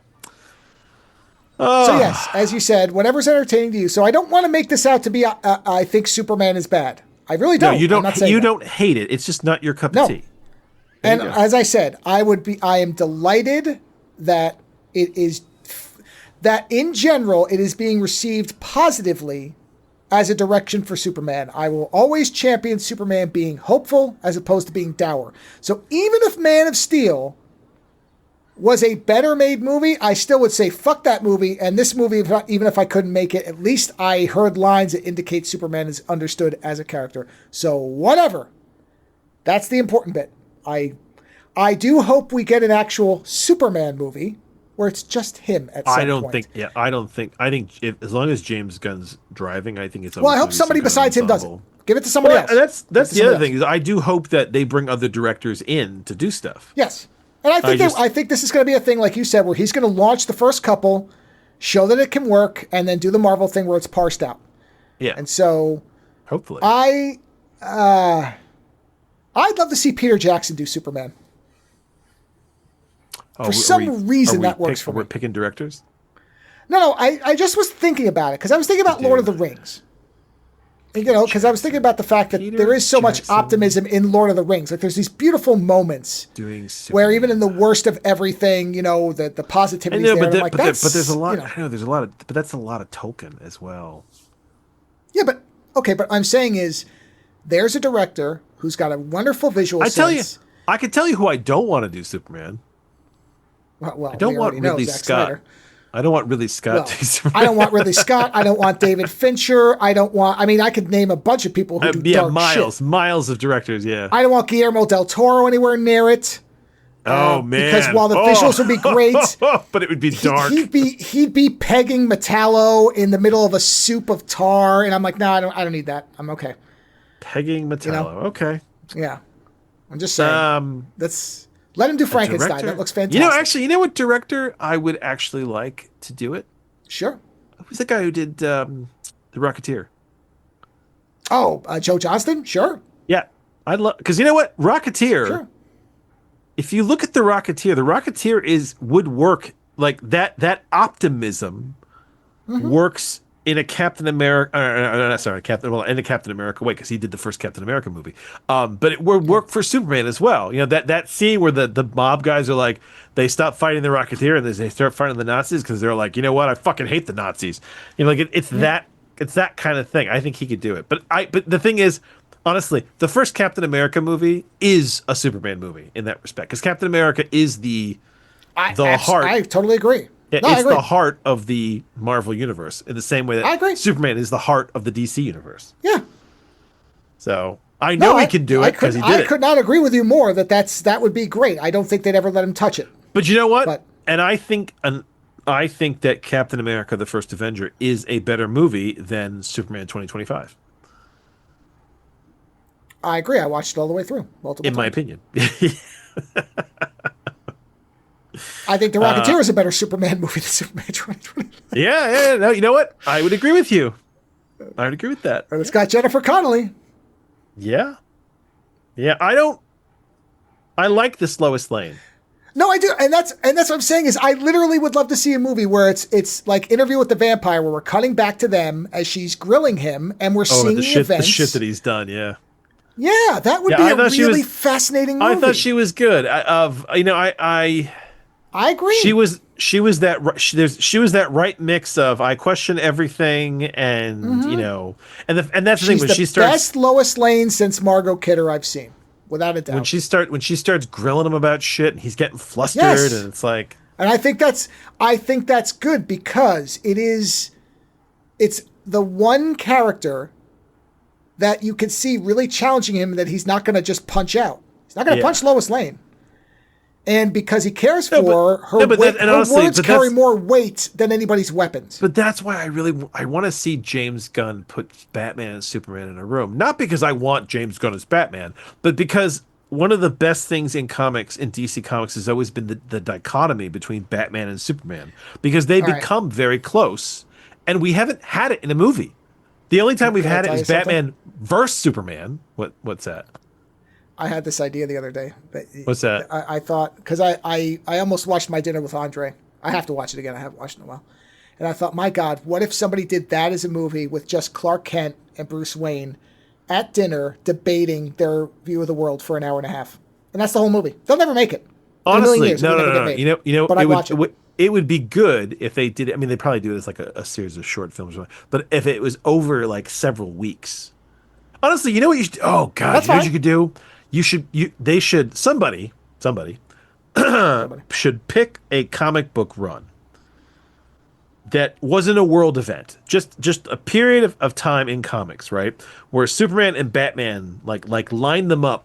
So it's like, okay, issue 232 of Superman lines up with issue 523 of Batman, and just like pick like a span of like several weeks of comics, right? And imagine that between story arcs, these two would meet up to talk shit. Oh, right? I'll tell you what I would do. I'll tell you exactly when I would set it. Yeah. 2 weeks after Jason Todd died. Oh, God. Oh, God. Right after the Joker beat him to death. Like, why would you want it to be that dark? Well, because that's going to be Batman at his most cynical and bitter, with Superman at a period of optimism. Because Superman's always optimistic. So that's the thing, the debate is, Clark, what do you do when the villain that you've let live over and over beats someone to death that you care about? What if he beat Lois Lane to death? This is the whole storyline where Joker goes back in time to save Batman's parents. And Superman's like, we have to stop him. And Batman's like, no, we don't. No, we don't. I can't stop him. If I can't stop the Joker from saving my parents. There's your movie, is them debating whether they're going to stop the Joker or not. That's it. That's the movie. No, but it would be interesting. That's the movie. You know what? No, but it'd be interesting if that became the thing that they kept coming back to in the conversation. Where like Batman or somebody, honestly, what you do is you have to have Wonder Woman there for the very beginning, right? Imagine this: you have a scene, and it's the three of them having dinner together, right? And right before Wonder Woman leaves, right, she says something along the lines of, well, what'd you do if Joker went back in time to save your parents? It's like, what, are you going to stop him? And then she left. And then that set the table right there for Batman and Superman being like, well, and Batman be like, I don't know if I could stop him. And Superman be like, well, of course you have to stop him. And he'd be like, but why? And like, then you just Yeah. But to your point, it would be funny. Younger audience would ever watch that's like Waiting for Godot, but with Superman and Batman. Yeah, right. That's the problem. Waiting we for are no longer a waiting demographic. for Wonder Woman. Yeah. No, even better. Waiting for Diana. They're waiting for Diana to show up, and she never does because she's too busy doing shit elsewhere. And finally, at the end, they just give up. Man, that would be a good play. We are no longer the demographic they're after. So you could do that with no money either. That's the best part of that. I agree. That's why I'm saying my dinner with Andre is it. It's just two guys in a restaurant talking for 2 hours. I know an illustrator. Maybe he should start working on this. I know a writer. Once he writes it, I'll do it. Oh my God, wouldn't that be funny? I'll do that because that's not hard to illustrate, honestly. No, it's. You write it, I'll draw it. Oh, that's funny. Okay, we're like well over an hour into this, and we still we're not going to have a ton to say about 2 or 3 of these movies, and we still have 3 movies we want to talk about. We do. So yes, let's get into it. Here we go. Hear the music.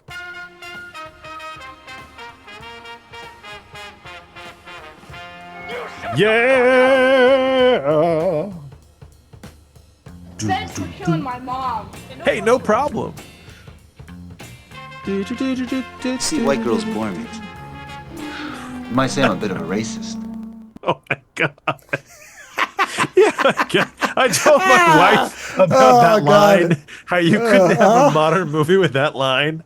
And she's like, yeah, that is bad. And like, yeah, to have the male co-lead be like, I'm sorry, I don't like white women. You can call me a bit of a racist. And he's like a beautiful white guy. Like, that's the other part of it. No. I'm sorry, but you misquoted the line. He doesn't say you can call me. He says, you might say I'm a bit of a racist.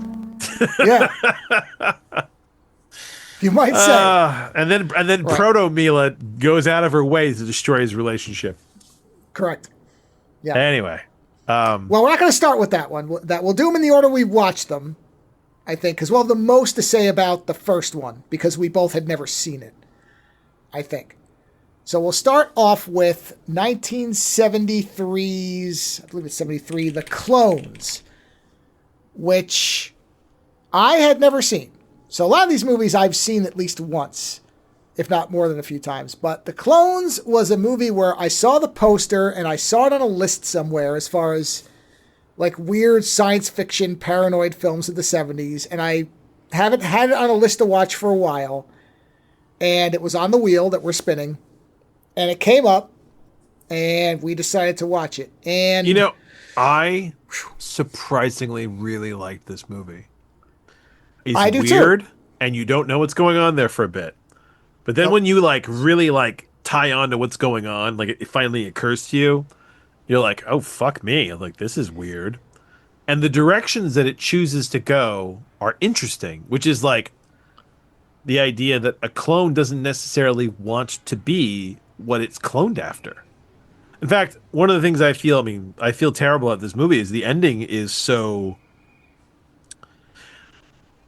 The ending is so final. Bleak. It is bleak, but it does leave you very hopeful, right? Because the hope that I have is that because they're cloning these super intelligent people, right? And because the clone of the main character in the movie realizes he's a clone and realizes that he doesn't want that life, that he can be different, right? That leads me to wonder if other clones will make the same realization and that they will not be able to control. It's almost like honestly, the sequel to the clones is called The Uprising of the Clones, where all the various clones that they have in this movie turn against the people who made them. And then, destroy the program that their weather control program, which, by the way, Sure. when you realize what the hell's going on. So, you know what? I will let you rewind and provide us with the juice. Okay, so it's a very simple movie to describe. It really is, because only in the beginning and the end does anything actually really happen. The middle is basically just a extended chase scene and some psychedelic visuals. But in the beginning, we see a guy.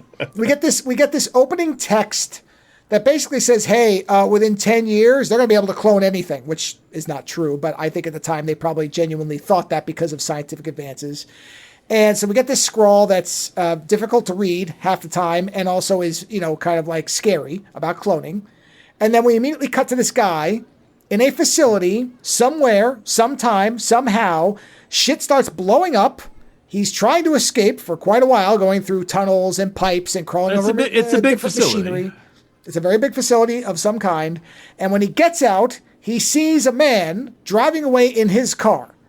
Runs up to the guard tower and says, hey, that guy stole my car. And the guy's like, what do you mean? You were in the car. He's like, what do you mean I was in the car? And so we get and the second he said that, the both of us were like, oh, okay. Got it. Yeah. Yep. And so what it is he has been cloned, or one of his clones, as we find out later, one of them has escaped and goes and hooks up with his wife. And the original, or whatever, the one who escapes is being chased by two government agents who alternately want to capture him or kill him. One of them really wants to capture him because that's what they've been told. Yes. And the other one is like, fucking, I just want to shoot somebody. Yeah, Woo! This is my turn to kill somebody. I want to kill him, yeah. Right. It's my time. Yeah, exactly. My turn to kill somebody. You killed somebody last time. And so the whole middle of the movie is a series of this scientist going somewhere, meeting up with somebody, saying, shit, I've been cloned. Fuck, what do I do now? Getting chased, running away, getting shot, running in slow motion, getting in a car. Yeah, just over and over and over and over. And really, to just be completely objective about it, you're getting almost no story in the middle. There's like nothing but running. No, he's realizing that essentially this goes much further than he thought it did. Well, he doesn't know why he's been cloned. Yeah. He knows there's a clone, but he doesn't know why, and he keeps finding that everybody he's trusted has turned on him.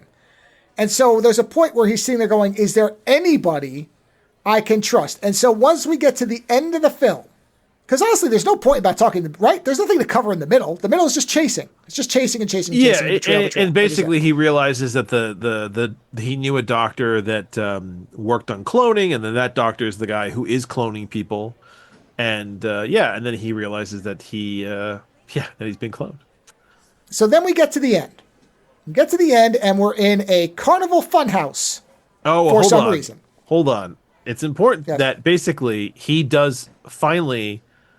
When he tries to get away, they capture his wife. His wife, who's realized that he's the real one. That because essentially the clone of him, who is with the wife, realized he's not the real guy. He has thought his way through it, which honestly makes a lot of sense. We should point out that this is a version of cloning where the copy thinks they're the real one. They have to. Well, they program them to think that they're the original. They're given the memories. It's like a perfect clone where they don't know. They didn't just start up and they're like, "Who am I? Why do I look like you?" Yeah. They have all the memories and everything in there. So and then the clone figures out that it's not real, right? So then the wife helps to hide that clone someplace and goes to find her real husband, the real guy. And they try to basically get to a guy in Washington, trying to get away so they can tell someone what's going on, and they get caught. And the bad guys take the wife, and the main guy gets away. And when he gets away, he goes to the place where the clone is hiding. And honestly, that's one of the best parts of the movie to me, when he sits down with himself and they have the conversation, and the clone's like, I don't want to be you. And he's like, well, they took her. And the two of them are like, well, then we got to get her. And I do like that. There's no question. He's not like, well, she's your wife. Fuck off, buddy. He's like, no. We have to get her back. Right? And then the two of them Yes, and let's Basically, point out the interesting part of that is they didn't do the kind of, well, when the clone realizes he's a clone, he goes evil or he's against him. He's like, no, I still have the same moral. We have to go save her now. yeah, like He's like, the moral center has been retained. He's still a good person. They sit there and they go, you know what, dude, we have to do the right thing, and the right thing is saving her. So I like the fact that they then joined forces. You know, yes, because very often they're like, I'm going to take your life from you, or some shit like that. That's what I mean. They didn't do the typical kind of evil clone thing that often happens. So they team up, they go, and we end up at the end with the wife imprisoned by these scientists, and we find out that they have either the original in a tank or another clone that they're cloning from in a tank. Yeah. And out of nowhere, and I have a theory as to why this is, out of nowhere, we suddenly get a huge exposition dump explaining that the reason for the clone is because the government is going to try to establish... I don't know if this is the government. I didn't catch that. I thought from what I read, it's supposed to be the government. Okay, because I thought it was an organization. I didn't know if it was the government. Well, it's supposed to be like an alphabet agency thing. Got it. So it's, it is, is it the NSA? Is it the FBI? Well, it would be the FBI. Is it the, what's the other one? The CIA? Like, it is a branch of the government. Now, it may be a black site type, a secret paramilitary, whatever. But it is government scientists who want to establish control of the weather. And the reason they have to clone this guy is because he's one of the only scientists who knows how to operate the machinery to control the weather. And so they want to, I think they said they want to have 4. He can control a reactor. He's the best person in the country at it. Yeah, and they need 4, I think, of them. They said we have to have 4 of these places. No. Well, they need multiple all over the place. Right. And they need these 4 scientists at each location. That's it. That's what it was. And so they have to clone him so that they have these people working, which by the logic of the movie, that wouldn't work because they'd realize that they were clones and they wouldn't do it. So again, the morality being retained means it wouldn't work.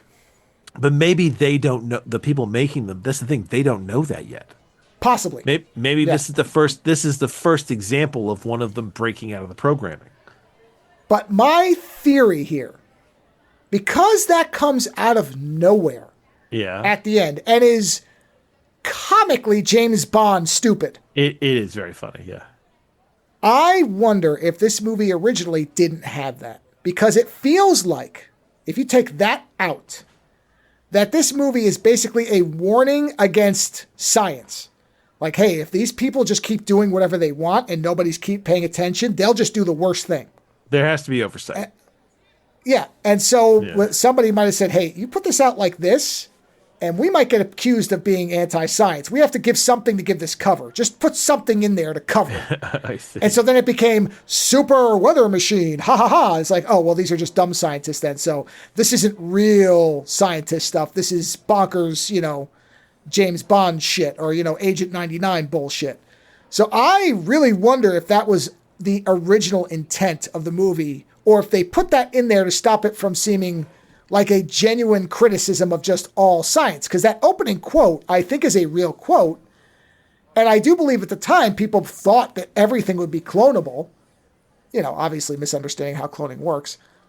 But it's just that because it's so late and it's so fucking off the wall, insane, it makes it feel like it was bolted on by somebody who said, we have to have some way to say that we're not really accusing all scientists of being evil. Honestly, for me, the movie is so bonkers of paranoia anyway that it's like, yeah, okay, I wouldn't think that cloning would be the first step in this process, but apparently you guys have made it financially feasible. So I guess. I mean, it's a bonkers movie. Oh, it is. But either way, the clones decide to work together, which I love. And the bad guys are currently hiding out in an abandoned fair. Fair? Yeah, like a fairground. Yeah, a carnival. Yeah. Yeah, and so the 2 clones show up. They kidnap the one doctor, the cloning doctor, who and they use him to find there because that's where the wife is. And then you have this really long, weird shootout between the 2 clones And then eventually the wife, once they break the wife out, she starts fucking shooting people too. Yeah, she's gunning at people too. Yeah, and all these people running around looking for each other, and basically getting shot in an abandoned fair. Correct. Which is strange, especially the part with the fucking roller coaster. There's one of the guys is on a roller coaster, randomly throwing grenades off. That is the craziest thing. Yeah, but this guy's trying to shoot a handgun on a goddamn roller coaster. It is lunacy. Yeah, but in the process, they kill they kill the clone of the main character, and they kill his wife. And when they killed his wife, I was like, and the doctor runs away. The doctor kills his wife and runs away. And I was like, is the main guy going to force the doctor to clone his wife now? That's what I thought was going to happen. Right? Yeah. And instead he runs after him into like the fun house and he guns him down. And the last thing the doctor says to the main guy is like, you don't understand. And he drops dead. At which point you hear a gunshot and the main character falls over, and what you realize is it's either the original or the clone of the doctor, the cloning doctor, is standing behind him and just shoots him down, and that's how the movie ends. Yep. So it's like, yeah, clone paranoia. Be careful, and nobody walks away. But I said the thing I cling to that makes me hopeful is this idea that just because you clone somebody doesn't mean they're going to do the thing you want them to do. Doesn't mean that they will be exactly, they can break the programming that makes them think that they are the person that you've cloned, right? That they are the original. And that means that, like I said, in my mind, I saw a sequel where all the various clones basically, rebel and destroy the program. But I mean, that's all headcanon, And I will note, one of the writers of the movie was a producer on a conspiracy JFK movie. That's why I wonder if this was actually secretly like a anti, science, government, whatever thing. I don't know. But like you said, it's a lot better than it should be if you were to look at it, or if I was me saying only stuff happens at the beginning and the end and the middle is all chase makes it sound like it's a complete waste of time. It's really not. It's a fun movie, and the soundtrack is a lot of fun too. Oh yeah, the soundtrack alternates between my first Casio keyboard and funkadelic, like George Clinton. And the thing is, like, everything's practical, so everyone's like running around, hanging off stuff. All the driving is practical. Like so like I was impressed with it. I thought it was an intelligent concept. It wasn't. It had a big idea to it, but it kept it all very small. And I think I said to you at one point, this feels like a sleeper script by Michael Crichton while he was still trying to get into movies. Oh, absolutely. Yep. You're correct. So like, I would watch this with the Murder by Phone as like a back-to-back. I think one of the things that's interesting about this movie in particular is its 70s-ness keeps it from being boring, because it does random things that never were done after the 70s again, filmmaking wise. When he starts, there's one thing where there's this solarized split screen mirror effect where it's all blown out and he's like doing Tai Chi with himself or something. Or there's the slow fact motion that overload. They do this low angle lens where like his ass is in the camera so often. There's a lot of fisheye where it's really tight on his face and it's all warped. The opening, everything's exploding for something like 15 minutes, and he's just running from exploding sparks and shit. But you have no sense of the space or where he's going or what the facility is like. There's no establishing shot showing how big or small it is. So you can't tell if he's close to getting out or just at the beginning, if he's in a maze, if he's in a basement. Yeah. Right. And, there's a part where he's on the roof of a school and it's just fucking insanity. So all the bonkersness keeps that middle chase stuff from being boring.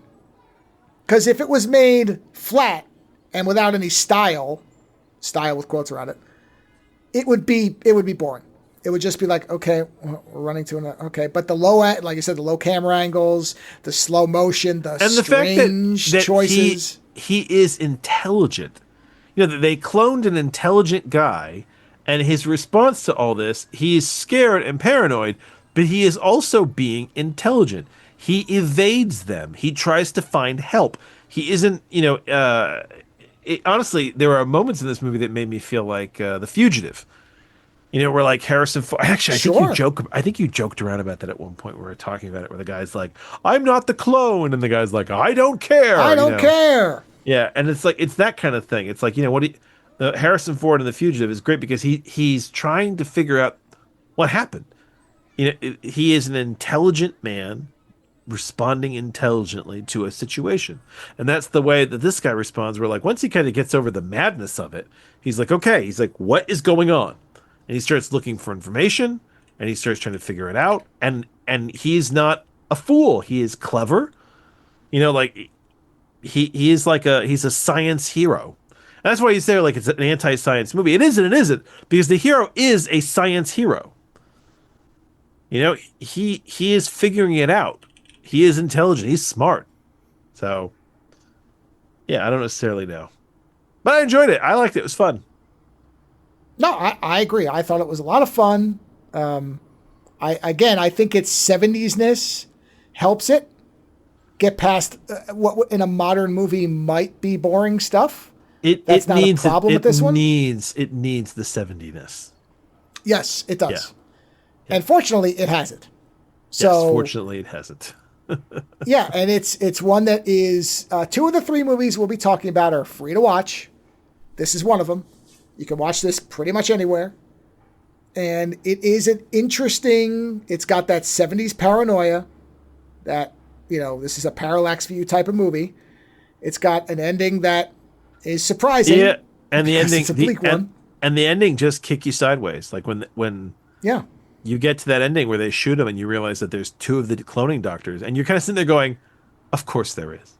Of course there is. But you don't expect it at the same time. No, well, because there's been for all we knew, this was the first successful one. There was no indication one way or another. And because we only saw the one copy, the one clone, you sort of think, oh, maybe this is the first time they got it right. You don't know that, but it's not like he goes into a room and there's 2 of somebody else and he's like, oh shit, I'm just the latest one. And so they do keep it. Well, when he goes into that one enough. room and they explain to him the whole weather machine thing, all the doctors in there are clones, they say. Yes, but that's the end of the movie. You're toward the end, yes. Yeah. For the bulk of it, it's just this one person and his one clone. Yeah. And then we see that there's actually a third one, a third him that's catatonic or whatever that they're copying. Well, they're still growing, At that point, yes, but you still probably wouldn't have jumped to, oh, the clone of the bad guy will kill him. No, not at all. No, not at all. No.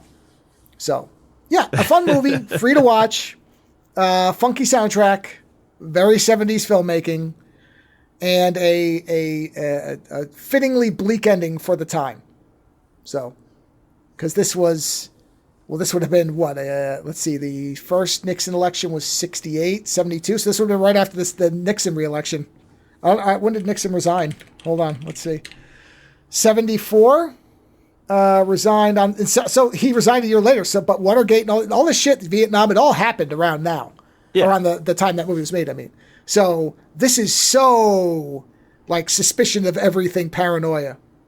And that's the heart of the movie. And that's what makes it interesting. Along with its 70-ness, which is inescapable, but charming in its way. So again, the clones, worth watching. We had a lot of fun with that one. We went from that. Now, this is baffling, too, because I reviewed this movie a while ago. I reviewed it, I think, as Dagger Eyes. Its title is officially... No, you didn't.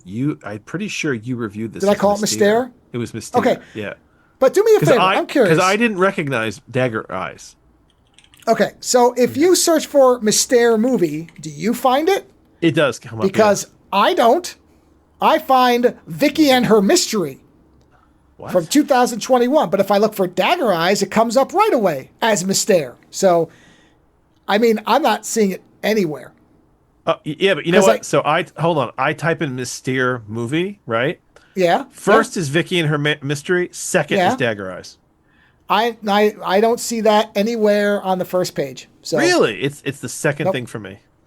Because apparently that 2021 movie is also called Mystere. Oh, so yeah. It's alternate title. Oh, yeah, look at that. Yeah. Weird. So you're better off searching for Dagger Eyes because you will get, there's nothing else called Dagger Eyes. So, and like Joe says, he reviewed this movie. So this isn't a... No, this isn't a full review. New to the show. Yeah, because Joe reviewed this. Although it is comical. I mean, I enjoyed this one a lot as well. This is 60s or 70s? No, 85, I want to say. Is it 80s? Oh, it feels very 70s. Yeah, no, it's 83. Sorry, 83. So, I mean, it could have been filmed or started in the 70s. Who knows? It's a very fun movie. I knew all about it because you had reviewed it. And the end, we'll get to the ending because the ending is very fascinating for me. Yes. But otherwise, it's a very fun movie. I do think it's very funny when Joe and I watch movies together that he's seen, because Joe really likes the woman whose name is Mystere, right? The main character. Yeah, Carolyn Bouquet, I think is how you're supposed to say Joe didn't realize that essentially she is a proto Mila. Like when you look at her face, I don't know how I didn't put this together. Yeah, and then you put it next to Mila, they are so similar. Yeah. This is pre-Mila, so like of course you like her. Yeah. This is the pre-Mila. Oh my God, it's weird. And she's French as well. Yes. Yeah. So yes. And I remember when I reviewed it, I was like, this woman had me as soon as I saw her. Yeah, and her eyes. And I didn't put it together. And you look at that face, and the first thing I thought was, she looks like Mila. Yeah. Yeah. Yeah, she could have been Mila's mom. I mean, if they played mother and daughter now, it would work. Yeah, totally. I mean, it's crazy. It's very funny. Yeah, you identified it right away, and I didn't. That amused me. Now, because you reviewed it, I don't want to say too much, but like I said, I enjoyed it. I like the fact that Mystere's character is this totally confident prostitute. She thinks everybody wants her. She's totally in charge of her life. And then the one person, like even her pimp, who's like, "You got to pay me." She's like, "How about I just let you fuck me once a month?" And he's like, "Okay." Okay. And yeah. And even her relationship with the pimp, where she's like, "Can you drive me somewhere?" And he's like, "Oh, why not?" Like he's the nicest. He's the nicest pimp. But then as the movie goes on, the cop character, I love the fact that they loop her with a cop who's got no fucking interest in her, and that drives her up a wall. See, white girls bore me. There you go. You might say I'm a bit of a racist. That's Colt, the American cop. Yeah, yeah. Who has pictures of himself? And that's the other thing with this movie. Everybody is very good looking. After you get past the scummy looking photographer in the beginning, everyone in this movie is some kind of model. They're all chiseled jawed and handsome. Like it's very funny in that respect. Yeah, the people who made this movie do not like Germans. I can just tell you that. So they have this. Have this handsome American cop, and Mystere's, immediately thinks that he's gonna come on to me because everyone thinks I'm amazing, and he's like, yeah, you know what? You're not really my type. I like black girls. I mean, he doesn't say it but that's essentially what he says. He says it in a much more racist way, but he's like, yeah, you know what? I like black girls. You could say that I'm a bit of a racist. At which point it drives Mystere up a wall, and she proceeds to try to destroy his relationship every time she bumps into that black woman, which is very funny because it's very situational where like she just happens to bump into her. And she could just be like, hey, I'm working on a case with him. But instead, she just lets the black girl think that Colt is having an affair until eventually she just gives up, which is very funny, right? And so this is where I get to the ending. So the end of the movie, they basically, Mystere and Colt get paid by the bad guys. They have the money. They go to the airport. And in apparently the original ending is that why is she not there yet? Does she go to park the car? What does she do? Either way, yes, he gets she goes to dump the car, and he goes to get her tickets. And when he gets the tickets, he basically makes it so it's just him, and he leaves. So she can't. Yeah, what he does is he takes the money. Yeah. He flashes his badge to the security to go through, and he tells them, if she tries to come through, to grab her. And then he calls her at the ticket counter. And he says, hey, listen, he's like, you know what? Don't trust anybody. He's like, you shouldn't trust anybody. He's like, I'm sorry. He's like, I'm taking the money and I'm going. He's like, goodbye. And that's it. And that is apparently where the movie ended, that Mystere gets fucked over by Colt and Colt gets away with the money. Right? And honestly, that is a great ending. Like, when it happens in the movie, I'm like, oh, but it makes total sense because Colt was never into her. Colt was never into her. He never had they depended on each other because they both got sucked into this case. But like, he didn't want her. She's not his type. Right. And he keeps reminding her of that. So then they have this weird ending, which is funny, but it is weird, that basically Colt fucks off to Hong Kong and he's living life up. And then she catches up with him in his hotel room and she makes him take his clothes off. At which point, she decides she's going to... I think it's very funny that the only way she got Colt to have sex with her in the end was to get him at gunpoint, right? And so she gets him in bed, and they make amends. And then at that point, the German that they got the money from in the first place shows up, not because he wants the money back, but basically he wants to steal it from himself. Like, he's tired of the spy game. At which point the nunchucks come into play, which I do give them credit, because there's a scene earlier where he's like in his apartment, like working out, and he's like playing with nunchucks. So like, I do appreciate the callback. And they throw the German out the window, and then they get away. And the last shot is basically the other weird German watching them from a helicopter as they kind of, take off in a ship together. And it works. It's not a bad ending. It's just a weird ending to tack on to what was such a perfect, like, gut punch of an ending, Like, they basically gut punched you, and then... Yeah, go ahead. The reason it does work is only because throughout the movie, as you said, Colt has zero interest in Mystere, whereas every other man does. Yeah. But as Colt says... You might say I'm a bit of a racist. And so it's the one man we see, because we see many examples of just random men want her. Guy stops on the street and says, hey, how about you come home with me, right? Everybody wants to fuck she'll go Mystere, with any of them. But as far as we can see, every man is transactional. We see no object of any actual emotional anything.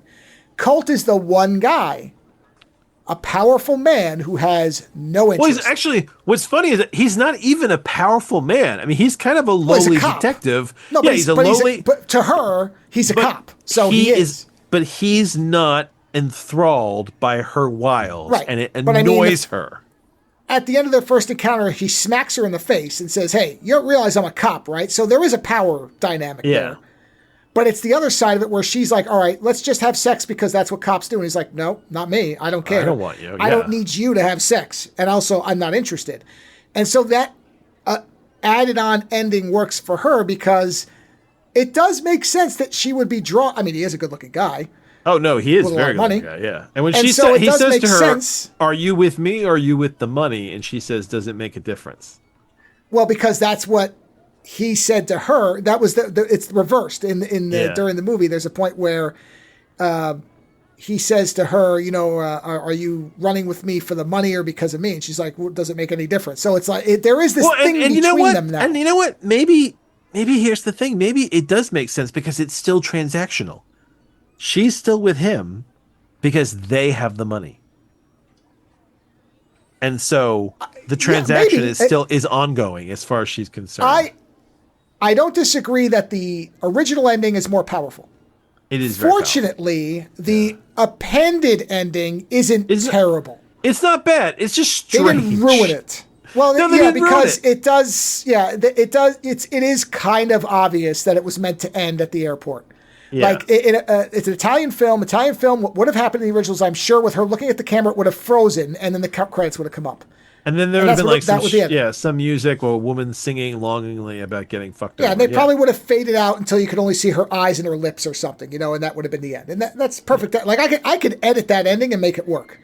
Yeah, but maybe I will. But the tacked on ending softens the weight of it and makes it more of a fun movie as opposed to like a gut punch of an ending, Right.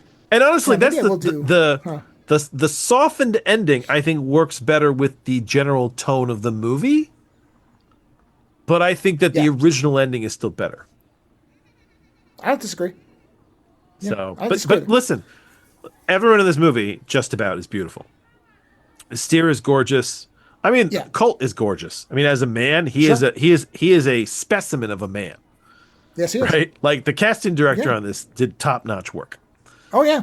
So that alone is worth watching the movie. I mean, like Mystere really is like the prototype Mila. It's like this was the first time time the gods took a shot at making Mila, and they were like, you know what, we can do better. Yeah. I don't know about better, but they certainly did a good job on this one. She's gorgeous. I mean, she's riveting to look at, and I mean, it helps that it's also a good movie. It helps. It's a good movie. They also don't just make her nude for no reason. They don't do. They do one moment where she's blurringly nude. The only nudity you get, very much like Iron Angels. The only nudity you get is very brief. Like in Iron Angels, you get a boob from the villain, and it's to distract one of the leads so she could kick his ass, and that's it. Yeah. And in this, you get kind of like a blurry side boob, right? And that's it. Like, she's never naked otherwise in this movie. I mean, she wears like risque outfits, and I love the sex scenes because she's basically, there's a guy on top of her and she's just kind of looking bored. And I love at one point when she answers the phone. She answers the phone. Yeah, like, I don't understand why she's as hot shit as she is, because honestly, she has sex like a corpse. She's bored. She's tired. No, I know why. Because remember, there's a point where they show all of the Mink's other girls and her, and she's so far above them. That's why. I know, but if she's that boring in the bedroom, I don't see what people pay. So I think that I think men of this type are only interested in being able to say they bet her. In possession. And also they probably in their mind she's not as bored. People tell themselves a lot of things if it makes them feel like tough guys. So either way, I thought it was a very fun movie. It's great. Very fun movie, and again, interesting kind of flipped ending there. So yes, and this became a theme. So the thing is, after we watched these two movies, I said to Joe, I was like, you know what? There's a weird theme here going on with like weird endings. I was like, let's find another movie that's got a weird ending. And Joe picked, and I had an instant answer. I said, that's easy. We'll watch Dead or Alive Final, which I have no clip for because it's all in Japanese. Well, not all in Japanese, but the English clips would make no sense. And have you you haven't reviewed this one, right? I think I did, but here, let me look. I think I reviewed all three, but I'm talking about, let's see. I reviewed this. I remember the first one. No, you know what? You are correct. I've never reviewed these. Okay. No, I remember you telling me. No? I remember you telling me about the first one. I think I may have talked about them, but it does not appear that I'm going all the way back, and I show no. Wow, really? I never reviewed these movies. And this is a hugely fun movie. It's a weird one though. Like you have to accept that it's a weird flick, even before you get to the ending. So let me explain, because Dead or Alive Final. It's the final film in a trilogy of films. Dead or Alive Birds, Dead or Alive Final.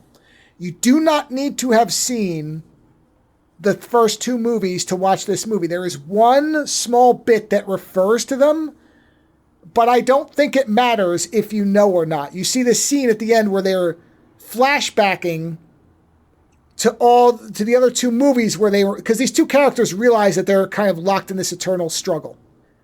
And you see this thing of them before. But honestly, you could just imagine that they're just seeing, because at the end, it's so bonkers. It doesn't even have reality to it.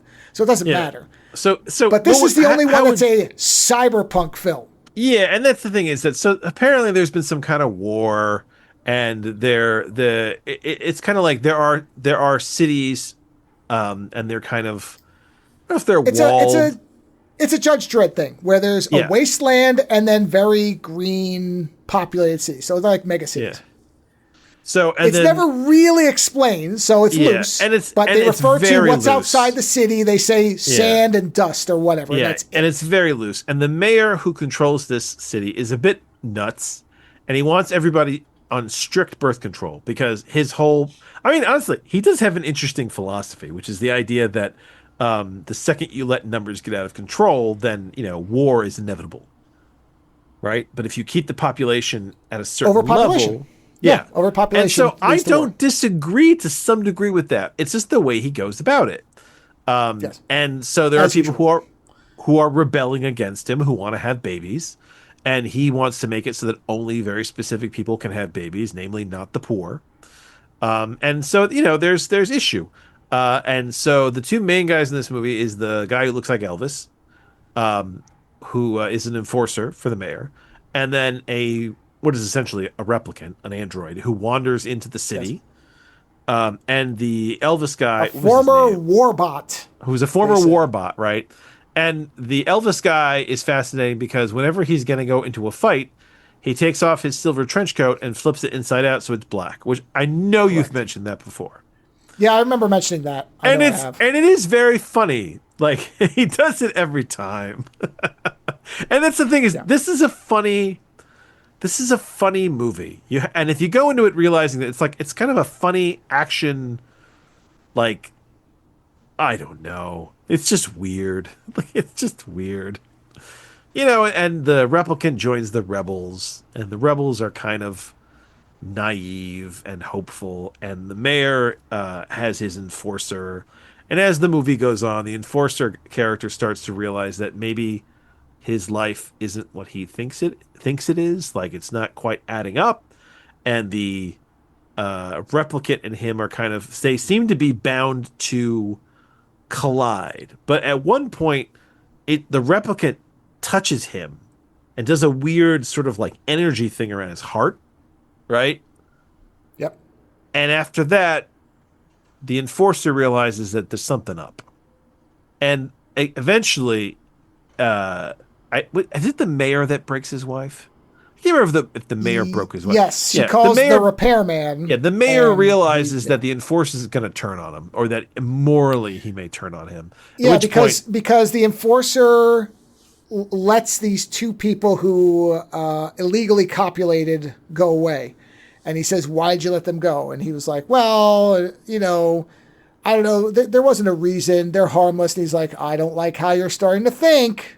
yeah, You're and starting so to, you're starting to diverge from the at plan." which point the enforcer finds out that he's a robot, he's an android, his wife is an android, and his son are android, and they are all under the control of the mayor, and that the mayor has broken his wife, literally broken her, to basically teach the enforcer a lesson. And he says, you do my bidding, and I'll get you a new wife.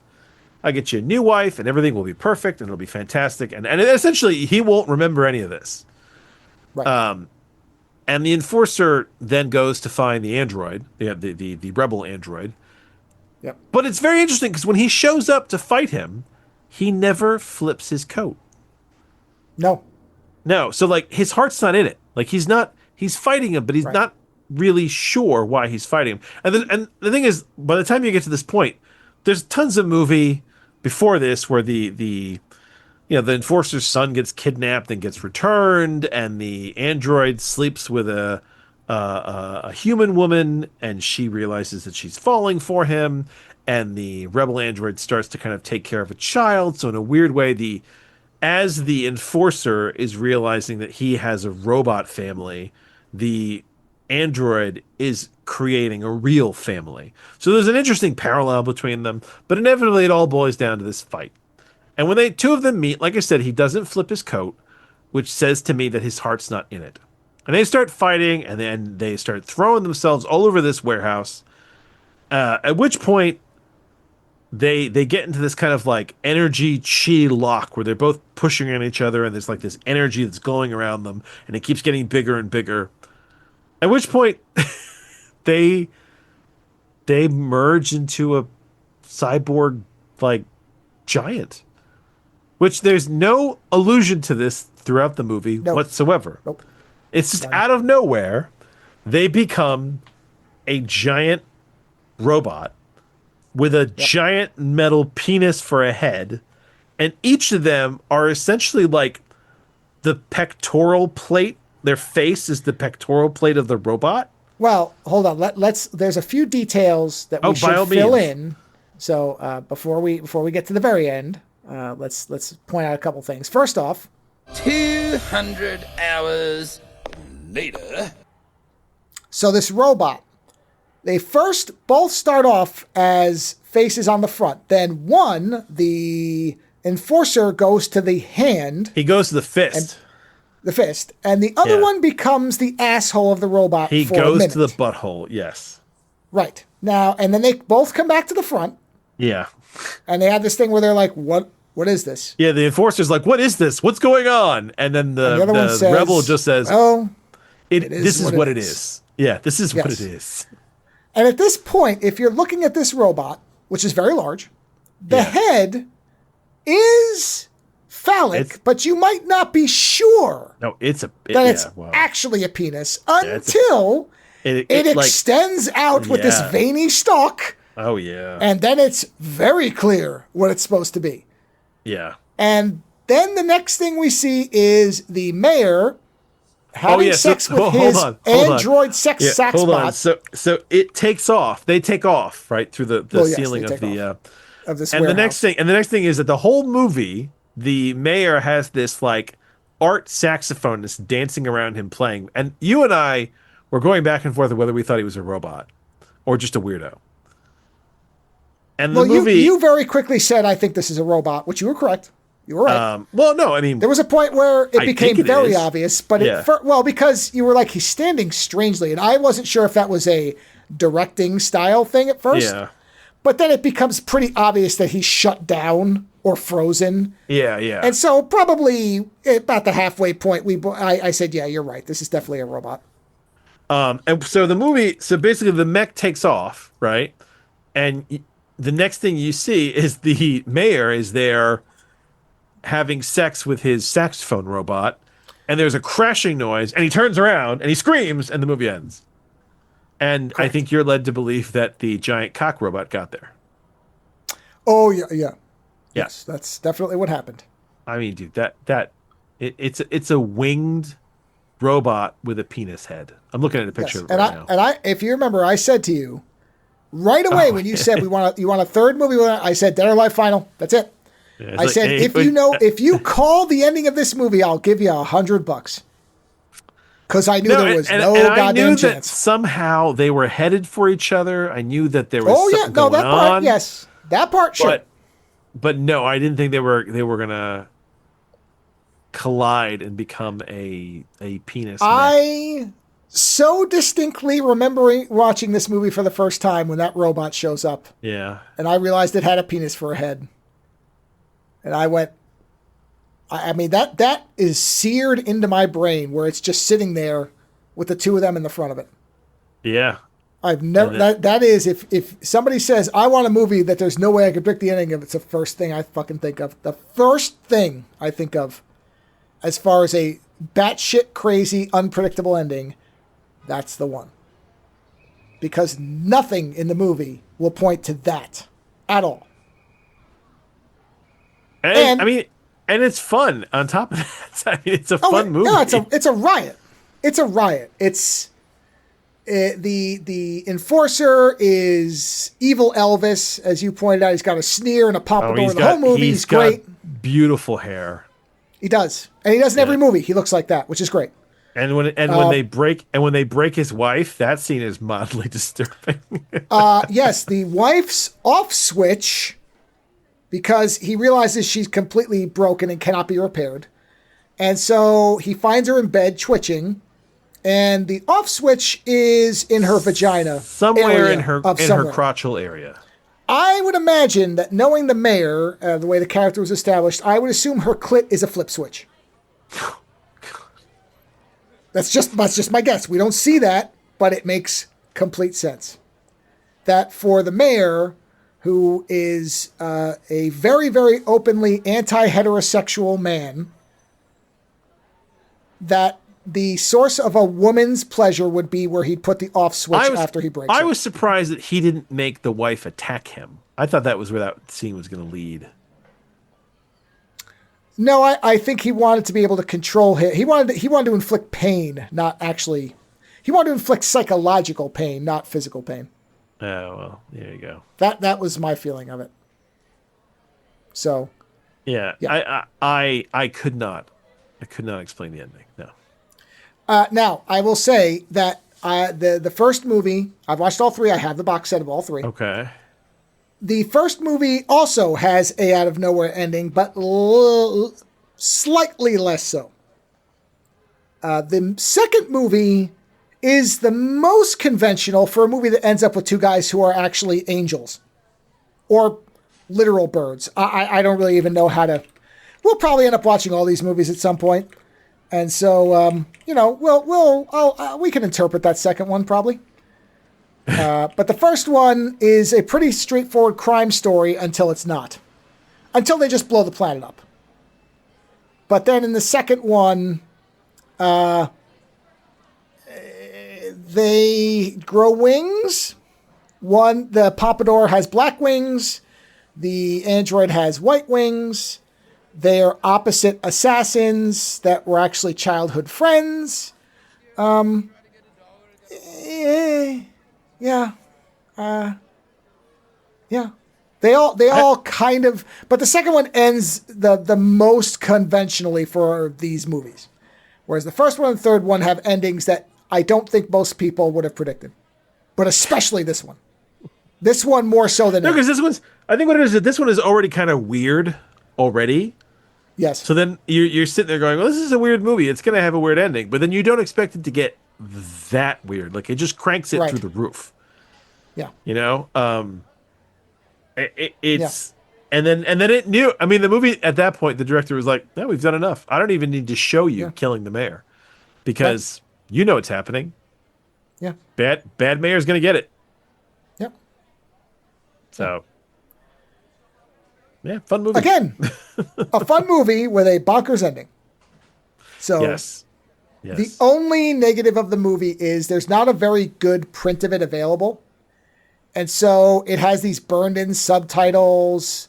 It's not in the best quality. Ironically, the robot is on the cover of the movie. So they do kind of give it away. Yeah, and you have no idea what that is. I think that's what it is. That when you don't you don't know, you don't know. You wouldn't know what you're looking at. Yeah. Yeah. Yeah. Here is a great sentence from the Wikipedia. They accidentally merge into a penis-headed mecha and agree to stop fighting to take down the mayor. They take flight, and the film cuts to Wu in shock whilst in the middle of having sex.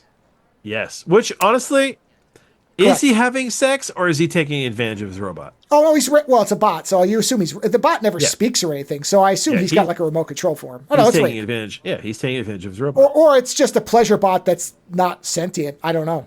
There's that too. Because it does weird shit, so it doesn't seem to act with any actual sentience. It just plays the saxophone. It's dancing around and playing the sax, so it might just be it might be a human Aibo for all I know. Yeah, yeah. You know. Like I said, I enjoyed it. Yeah. Yep. It was good.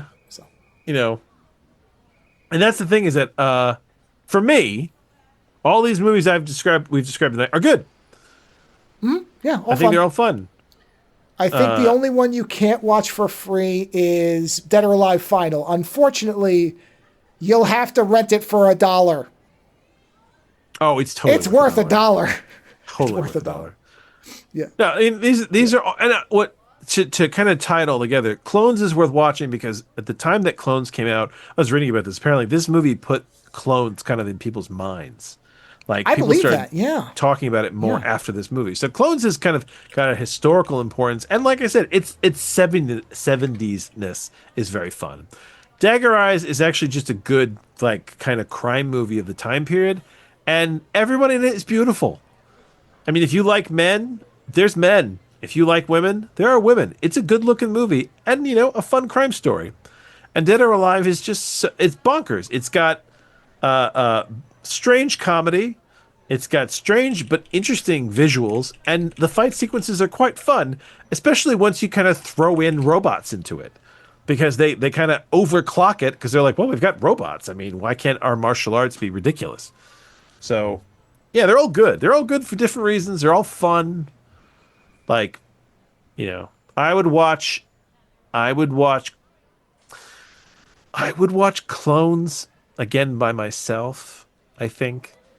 I don't know if that's a watch with friends movie, just because it's kind of a heavy movie for you to kind of like roll about in your head. I would totally watch Dagger Eyes with or without friends, sober or drunk.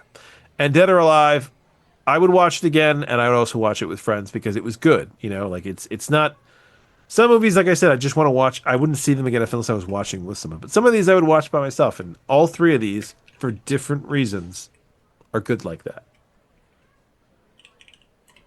Well, as I've said before, I have the box set that includes Mystère, which I would watch anytime because I'm riveted by that woman. So that's an easy one to say. And that's a good box set what. too, because that's Dagger Eyes. This is the only one we didn't watch together. We watched Taste of Fear, Obsession, Taste of Fear, which was the movie with so much sex it's unsexy. And then we watched Sweets from a Stranger, which is powerful prostitutes form again. Yeah, the Prostitute Avengers, yeah. Yeah. And those are all really good movies. Yeah, they are. Like I said, and this is one of the rare box sets, I believe, that is actually reasonably priced and still available. Hold on, I'm going to verify that. It's volume 7. Let's see. Here it is. Their Forgotten Jolly, Classics? Volume 7. Forgotten Jolly, yeah. Is that still available? Let's see here. Oh no, it's out of stock now. That's a shame. That's too bad. It was in stock. Yeah, apparently, but you can watch Dagger Eyes for free though, can't you? Can't you find it? Yes, yeah, I believe you can watch all three for free. There you go. But if you wanted them in really good quality, or you want the extras, which I do, then I'm very glad I bought. Oh, actually, I didn't realize. Is this the third? No, this is the third box set. I kept saying I only bought 2. This is the third one. I always forget about this one because this was sort of an automatic for me. But this is one of the 3 box sets from Vinegar Syndrome that I bought, and every film's a winner. Every fucking film is a winner. Lucky. That's lucky when you get that. Shit, you ain't kidding. Man. Yeah. No, I'm sorry. Wait a minute. The standard edition. Okay, I just double checked. The standard edition, I have the limited one. But the standard one is $40 for all 3 movies. And that's all the extras. That's a good fucking deal. Lando is correct. Watch these for free online. Yeah. Right? If you like them for $40. If you want the special features, yeah. Yeah, but yeah, you can watch them all for free. But I didn't realize, okay, so it's the limited edition that's sold out. Well, you know what? Not everybody needs that.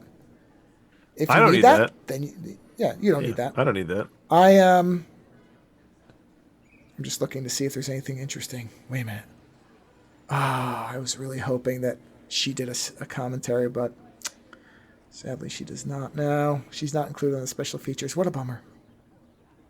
I would have loved to hear her talking about this movie because I would be fascinated on the making of it. Yeah, unfortunately, it doesn't look like. I'm just scrubbing through this really quickly.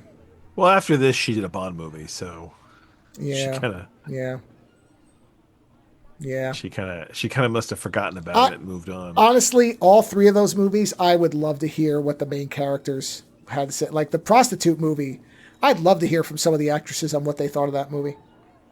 Because it was so different from the way like in this movie, sex workers are not portrayed as. How old do you think some of those actresses would be now? Oh, well, Carolyn Bouquet, Mystère, she was 26 in that movie, and that was from 83. No, but I mean the Prostitute Avengers movie, Sweets from a Stranger. I think the boss lady, she's probably pretty old. A lot of the other ones were probably relatively young. I mean, they were probably in their 20s. I'm pretty sure that if you emailed some of these people, if you could track them down, they would talk about it. Yeah, it would be interesting. Yeah, I mean, here, I'll tell you who I did email.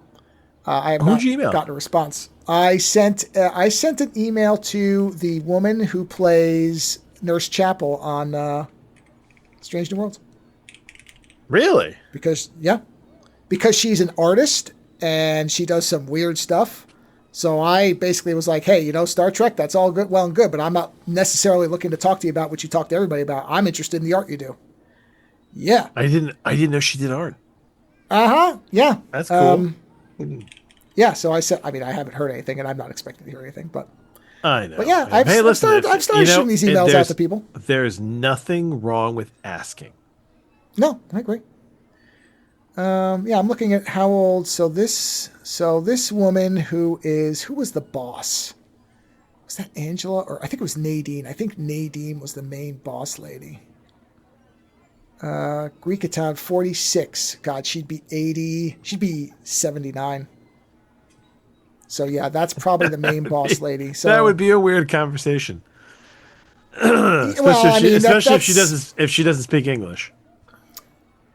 Yeah, well, you could probably get a translation program but she's probably of a generation that's not as comfortable doing computer interviews. That's the other thing. Maybe. So yeah. It would be interesting. But listen, I would talk to any of these people. Because, like I said, I would be really interested if... You're curious, yeah. I am. You're curious at their angle. Yeah, it would be interesting. Yeah, a lot of the actresses in that movie were born in 59, 60, 61. So that one was definitely older of them. The older of them, I should say. Yeah, 50. Oh, wow. No, actually, that one's the oldest.